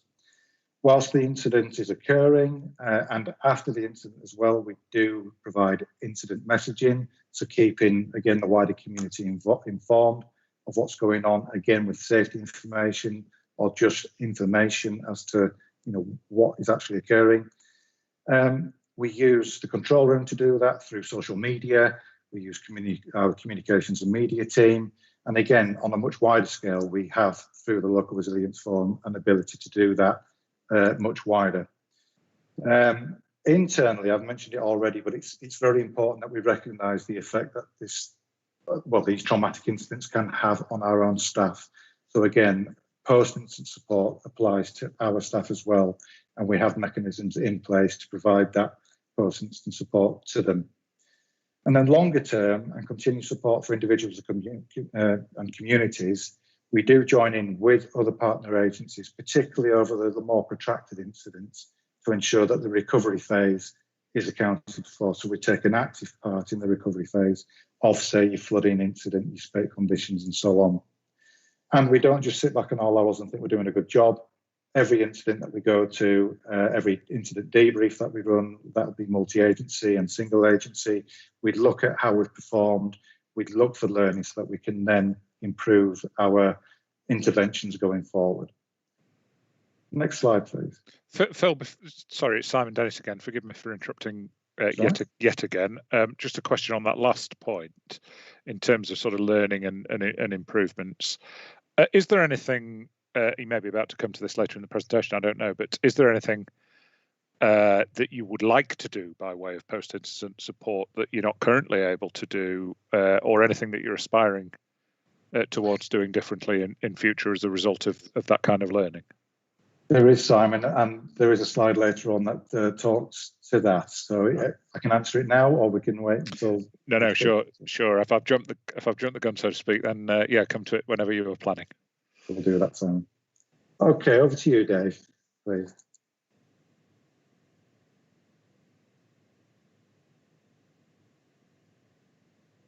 I think you're on mute, Dave. Pound in the box. You think I'd know by now, wouldn't you? Sorry, everybody. So I mentioned a few minutes ago that we obviously work not just with homes and domestic properties when it comes to post-incident support. We obviously do a lot of work with businesses. Some parts of this are actually relevant to both, though. But I suppose really, Simon, picking up on your question, I know we'll cover it in a moment, but obviously we do make a big effort to understand what the issue has been with the view to making sure we can try to prevent it in the future. So we use the available information, data that we've got available to us to actually help us to take that problem apart and to look at what the issue really is, the root cause, with a view to putting in an intervention, a solution to try to reduce it. And that can start with simple things like just providing better quality advice and guidance to, in this case, businesses. So you'll see a little picture on the side there. This followed actually an increase in the occurrence of fires in the sort of leisure industry and the hospitality sector. It sounds quite innocuous, but they were basically laundering their towels, which were impregnated with oils, on either a lower temperature or they weren't allowing them to cool down. But whichever way it was, the oils were hot and they were impregnated when they folded them up. And it just allowed the heat to cause the oils to sort of generate enough heat to then go to the point where they started to combust. So we had a number of quite serious fires, actually, where they caused a lot of damage. And this was then sort of like shared with our staff, so they were aware of the problems, they could give better verbal advice. It also meant they could probably investigate the fire and give a more credible cause to what's happened. But then we put information out on the website and other means to disseminate this around the wider area, and had some focus activity going into these sorts of businesses through fire safety to provide that level of education. So we always try to look at the situation, take the learning from it, and put something in place that can actually help us help others, if that makes sense. Sometimes the effect of a fire and/or indeed another emergency like flooding can be extremely damaging physically to the building. It can render it either inhabitable, or they can't properly function. So we aim to provide as best advice we can and support to businesses when they are in that situation. We've got quite a lot of examples where we've sort of gone through quite a protracted period of support with them to help them get back on track, get them to the point where they can open up and start to trade again. And sometimes the way that they've gone back to their way of operating is significantly different to how they were operating prior to that. And some examples that really spring to mind, we've had some serious fires in the past involving large hotels where they provided staff accommodation. And when we ended up looking sort of post-incident, we did the investigation into the fire, but we then did some very focused work with those large hotel chains around the staff accommodation. And that led to either some very significant improvements in the quality of the accommodation, or some decided to not provide it and look at ways of offering sort of accommodation in different ways to their staff.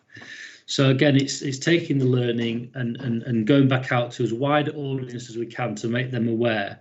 It's not for us to necessarily hold the problem, but we want to offer the solutions to the other people so that they can remedy it, if that helps. Fire investigation or post-incident investigations is something that we take very seriously. We do have a specialist team that attend quite a wide range of incidents, but certainly anything that's deliberate or where our incident commanders can't determine the cause and it's basically unknown. But certainly where there's accidental fires that lead to quite a high value loss. I mentioned earlier that often insurers appoint forensic investigators as well. And we do our level best to try to understand the cause of the fire, so that the person whose property it is has a clear understanding of what's gone on and why.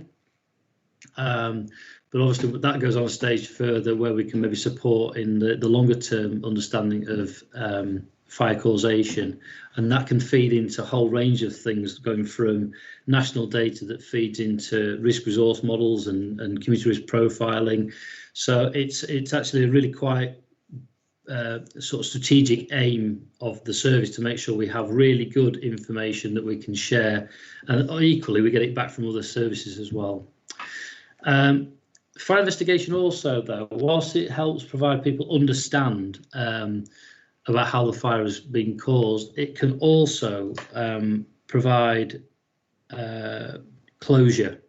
And I've put on the slide here about coroner's courts, and again, from personal experience, this is one area where I think people have actually found and this can be quite a long time after the event, where the explanations that the fire service have been able to offer to the coroner's court have really helped that person or that family to come to terms with what's happened and provide a level of closure. And I know that they found that very, very helpful from us in terms of that long-term support that we can offer. But it's not always just about where people have died in fire. Again, we get involved as part of our investigation in the criminal court, and again we work very closely with North Yorkshire Police, because whilst we will identify and put the cause down, it won't be down to the fire service to take forward a prosecution. So we work very closely with colleagues from North Yorkshire Police on this, or indeed from other forces actually, because we provide the same level of support across the whole Yorkshire region.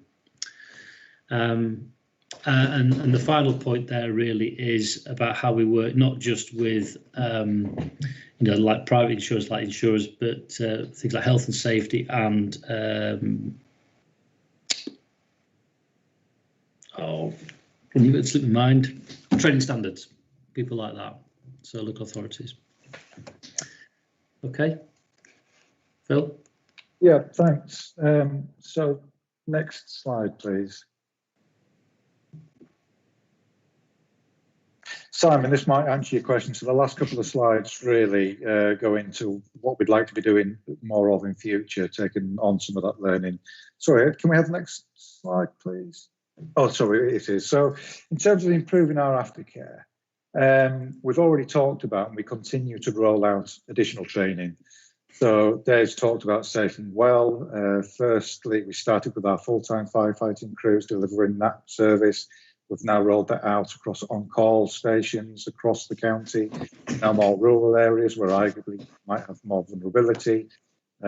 So certainly there's that element where we can certainly provide much more aftercare in terms of prevention advice and signposting to other agencies. So that's one element that we continue to develop.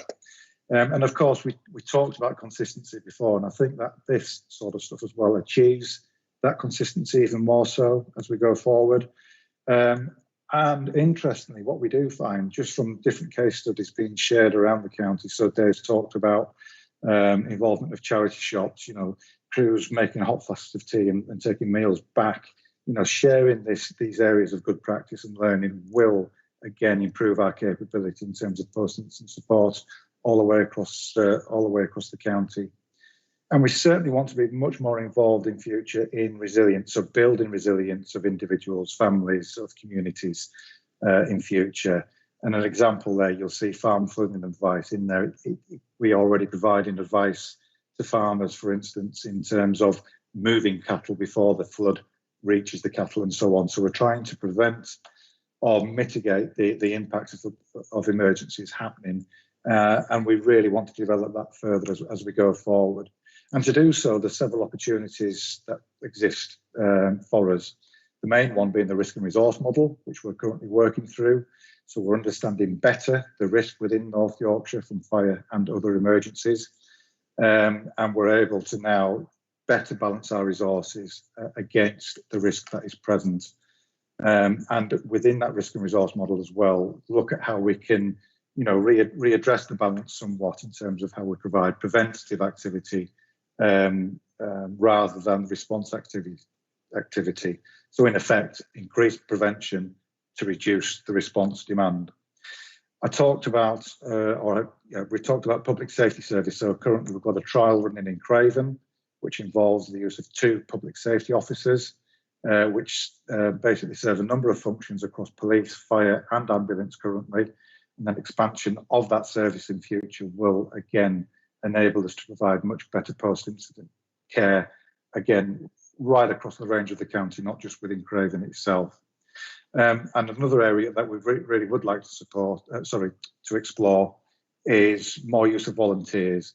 So, tapping into existing networks is an area that we'd certainly like to take further. And we've certainly seen the benefits of volunteers through the COVID pandemic, how volunteers step up in hours of need and provide a really valuable service. So we'd like to take the learning from that and see how volunteers can potentially help us more in future. Next slide, please. Phil, sorry, just before you move on to the last slide, I think Fiona Kinnear has a question in relation to the current slide. Sorry if you can hear my dog drinking water in the background.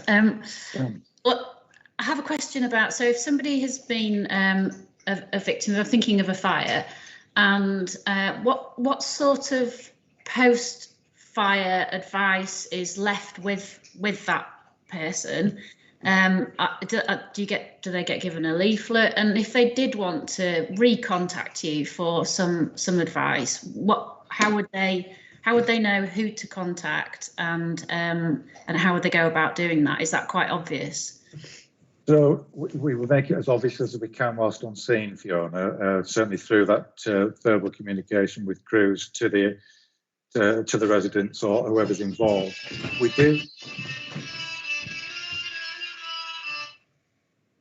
We do have literature available which we can provide, but having reviewed that recently, it's certainly up for a further review to modernise the literature that we currently provide.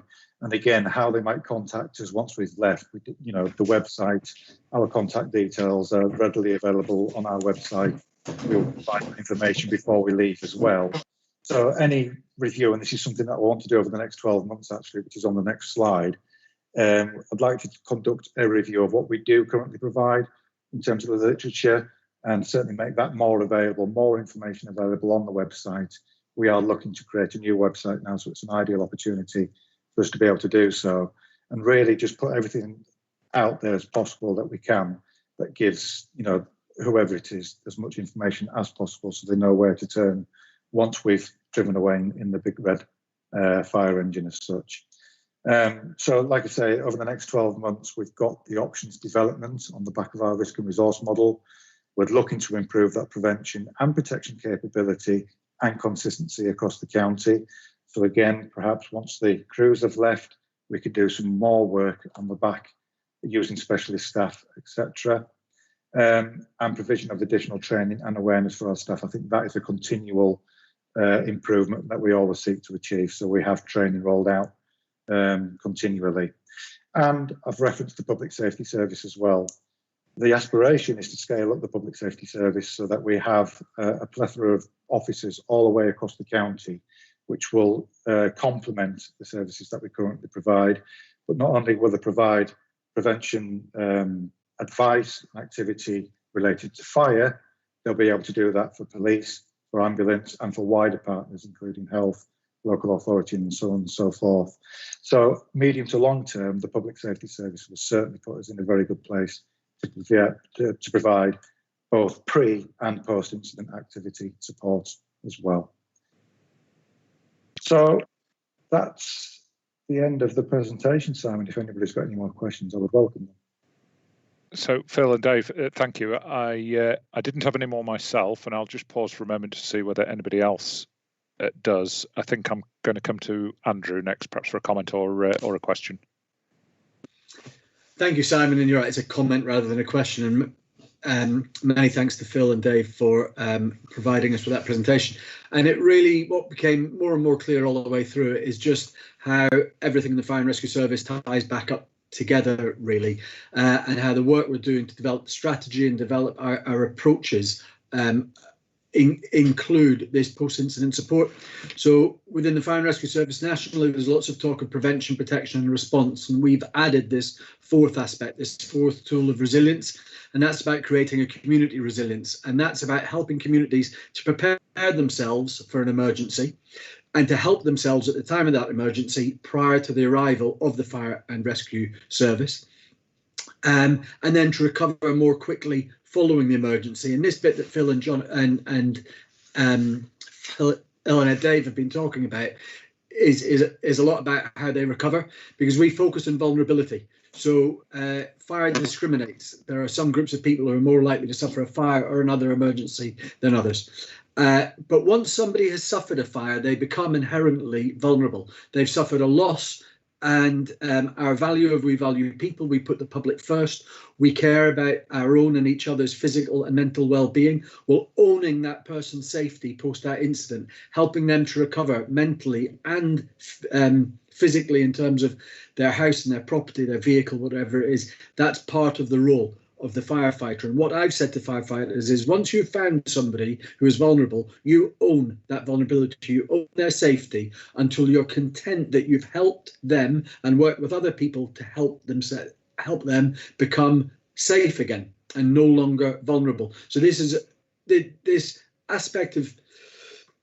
incidents, the post-incident support is really inherent in all of the managing vulnerability and all of the improving the safety of our communities. And that's what Dave and Phil really have kind of captured very nicely today. And it's not just about after fires, it's after any other type of incident. It's not only a domestic place, it's also those people in commerce and industry, because we know that a vast number of their businesses who suffer a significant fire never get back on their feet again. And that, of course, is the great economic impact on our communities as well. So this is a really important aspect of our job. People think, it's just the after bit. The important bit is a response. This is part of response, and this is part of maintaining safety of our communities.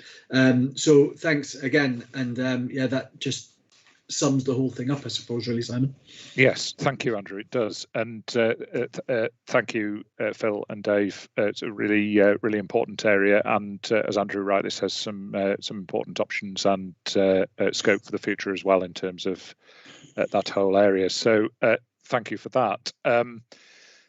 So, John, you're next on the agenda. What I'm anxious to do is just to give you the 12 or 13 minutes that we have left out of the 20 I think you're allocated on the agenda. So what I'm going to ask colleagues on the meeting to do is to let me know if there are any items for us to deal with, either by way of any other business, or for that matter, any comments or questions that we've had from the public.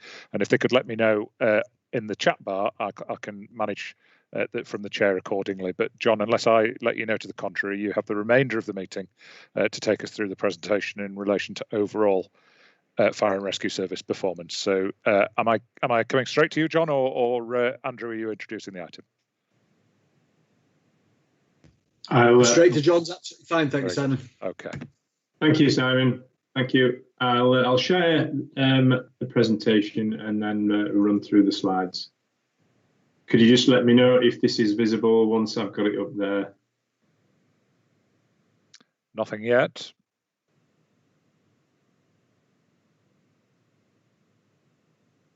It's looking very promising. I think you just need to slideshow that and you're in business.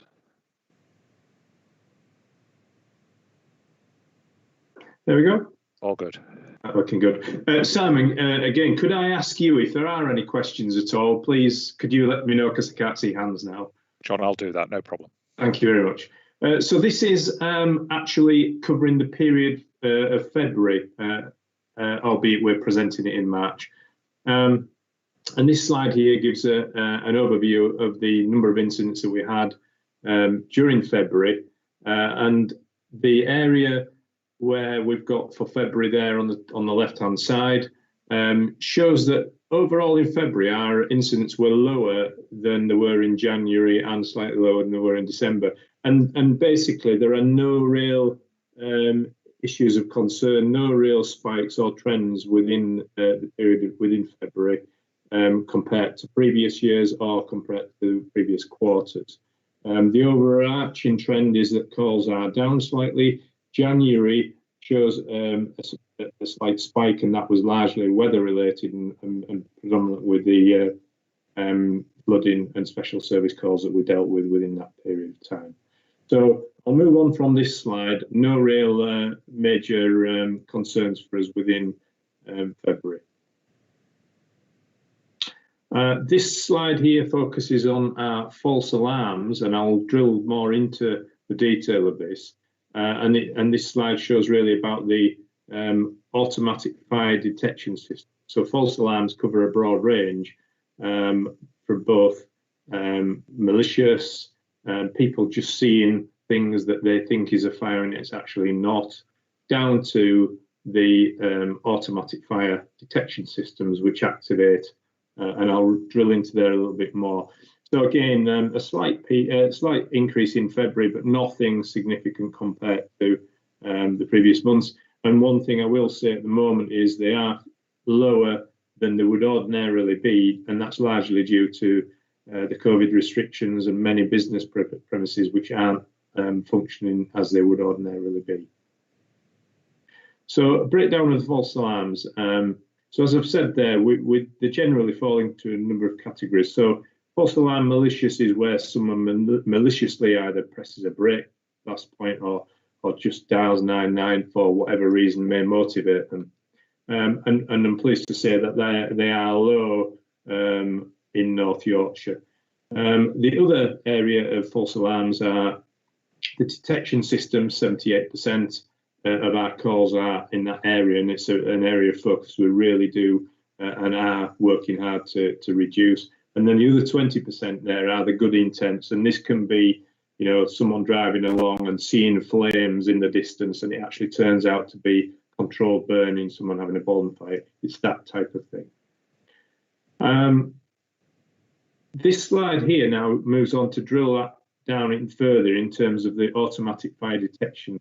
So slide in the centre, sorry, the chart in the centre shows that 57% of our automatic fire detection system responses are to premises which are residential, and then the 43% are non-residential. So there, you know, that is, it's more weighted towards the area where we've got people involved. And then on the left-hand side, the pie chart there shows that of those within the residential environment, a larger proportion, 54%, are due to detection system activations. And what that's meaning is that the system has actually operated as it's supposed to do. So it means that there's been some smoke or heat that's activated that, but that might be because of cooking or people doing things in that environment which cause it to activate, but the system's actually activate it properly. So therefore, our response to that is then to try and move into some form of education for the individuals concerned. And bear in mind that a lot of these places are in care facilities where we've got elderly, vulnerable. So it's really sensitive area to deal with.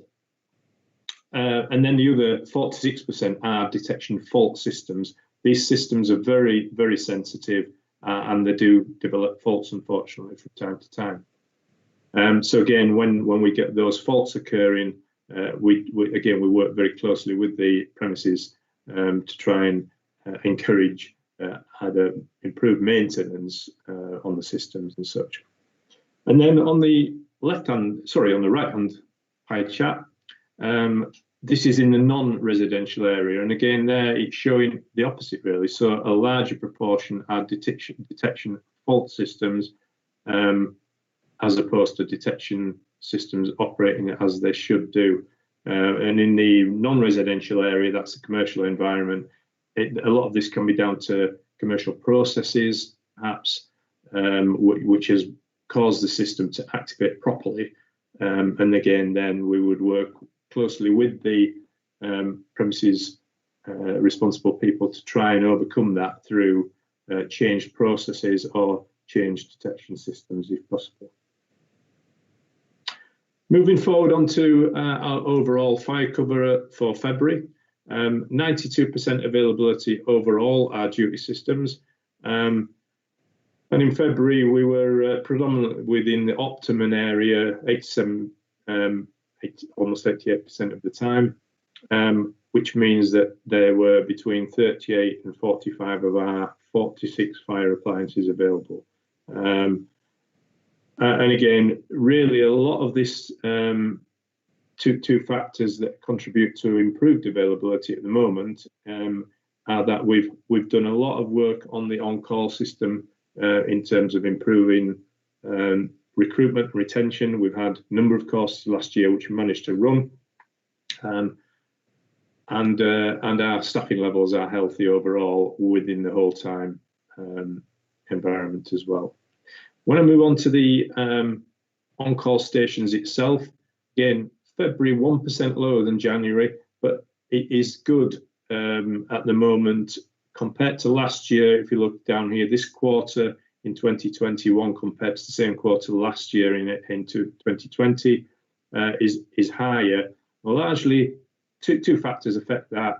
One is our recruitment levels, but then we've also got the fact that we're currently in lockdown and have been for the large majority of 2021 so far, and so therefore that does affect positively our availability levels, because on-call staff, some of them are still working from home, change working environment, and therefore their availability comes higher for us if they're furloughed from their primary employment, etc. We have a number of improvements ongoing at the moment. So we've got a large project ongoing, which is shortly coming to a conclusion on the on-call availability. And so we're looking at the overall on-call duty system, looking at improvements that we can make there, and that will come forward at some point in the future as part of one of the measures to help out with the risk and resource model project that was ongoing at the moment. Just moving now on to our protection activity. So there's 4 charts here. Consultations on the top left is where any new buildings, for example, any changes to buildings, there are consultations that we go through to approve and make sure that they are suitable and sufficient to the correct regulations. And then on the right-hand side, the regulatory activity, that is where we go out and actually audit premises, and that can be done either by physically visiting or by doing desk-based audits. So the areas at the top 2 levels of activity are increasing as a result of now moving forward with COVID secure environments. You know, during the pandemic last year, we were unable to really get out into the business environment. I'm pleased to say now that the activity levels are now increasing, and we're able to get back out into the business environment. I suspect that's going to increase greatly as we go through the roadmap and lockdown restrictions are eased.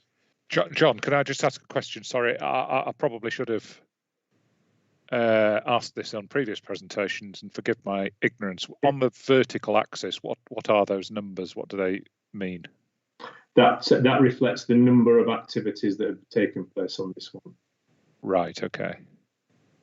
So, for example, regulatory activity in February is about 250. Yes. Yeah. So that means okay. 250 visits or activities as such. Okay, sure. The 2 bottom slides there, guidance and advisory, and the other business style activities. These are generally where we may have had an incident, a fire incident, I suppose, just been talking about. We will always make a visit afterwards to follow up on any fire safety activities. And then the guidance and advisory as well. It may be that we get complaints. But of course, at the moment, because the hotel trade, for example, is not operating as it would have been, those styles of that style of workload is reduced compared to what it would ordinarily be, because people aren't about in the environments that it would normally be. But pleased to say that activity levels, particularly in the regulatory activity, are now improving and increasing, and hopefully that will continue. Well, it will continue now as lockdown is released. Moving on to the next slide, which is community safety.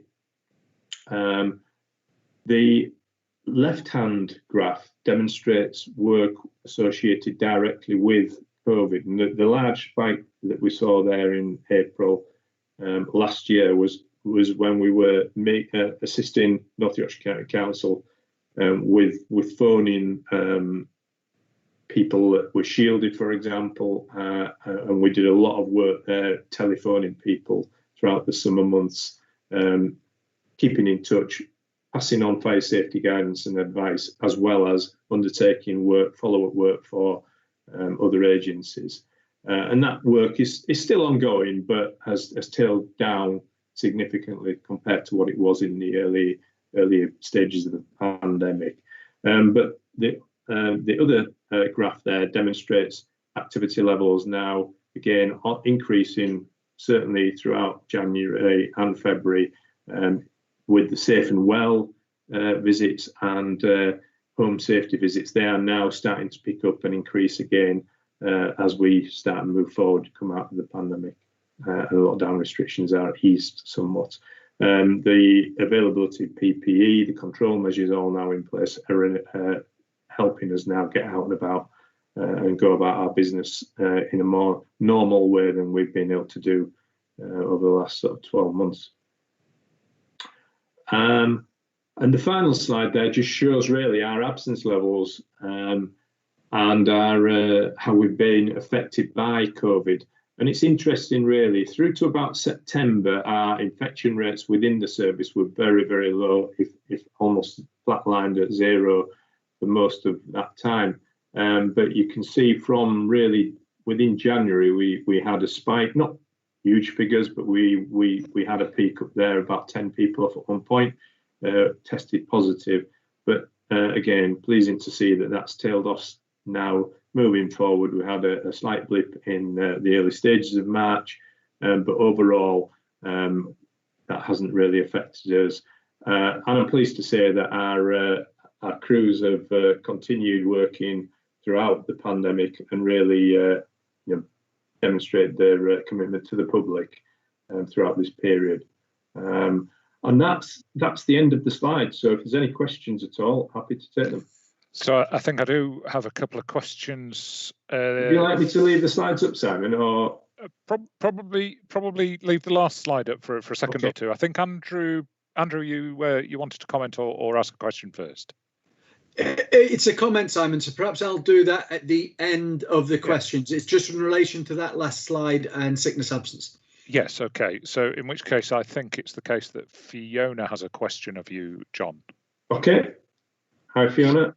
Hi, John. It's just on the last slide about absence levels. And I think last time at PAM, you were able to say that there weren't any workplace, the cases of workplace transmission. Is that still the case? Sadly not. We had an instance at Scarborough beginning of this month, whereby there was some workplace transmissions identified, and there's a health and safety investigation being undertaken into that one, and a range of outcomes identified as a result. So yeah, it's something that we've not had a lot of, and we don't want much of, but unfortunately from time to time these things will happen. But I'll just add to that as well. We've also, the Health and Safety Executive are now doing random no-notice visits to workplaces. And we have had one of those at Northallerton Fire Station within the last fortnight. And I'm pleased to say that the outcome of that was positive.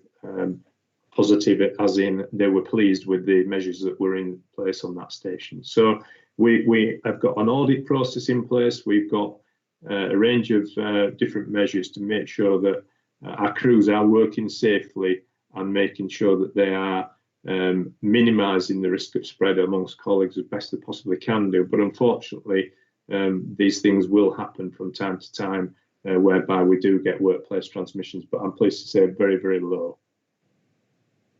That answers your question, Fiona. Yes, thank you.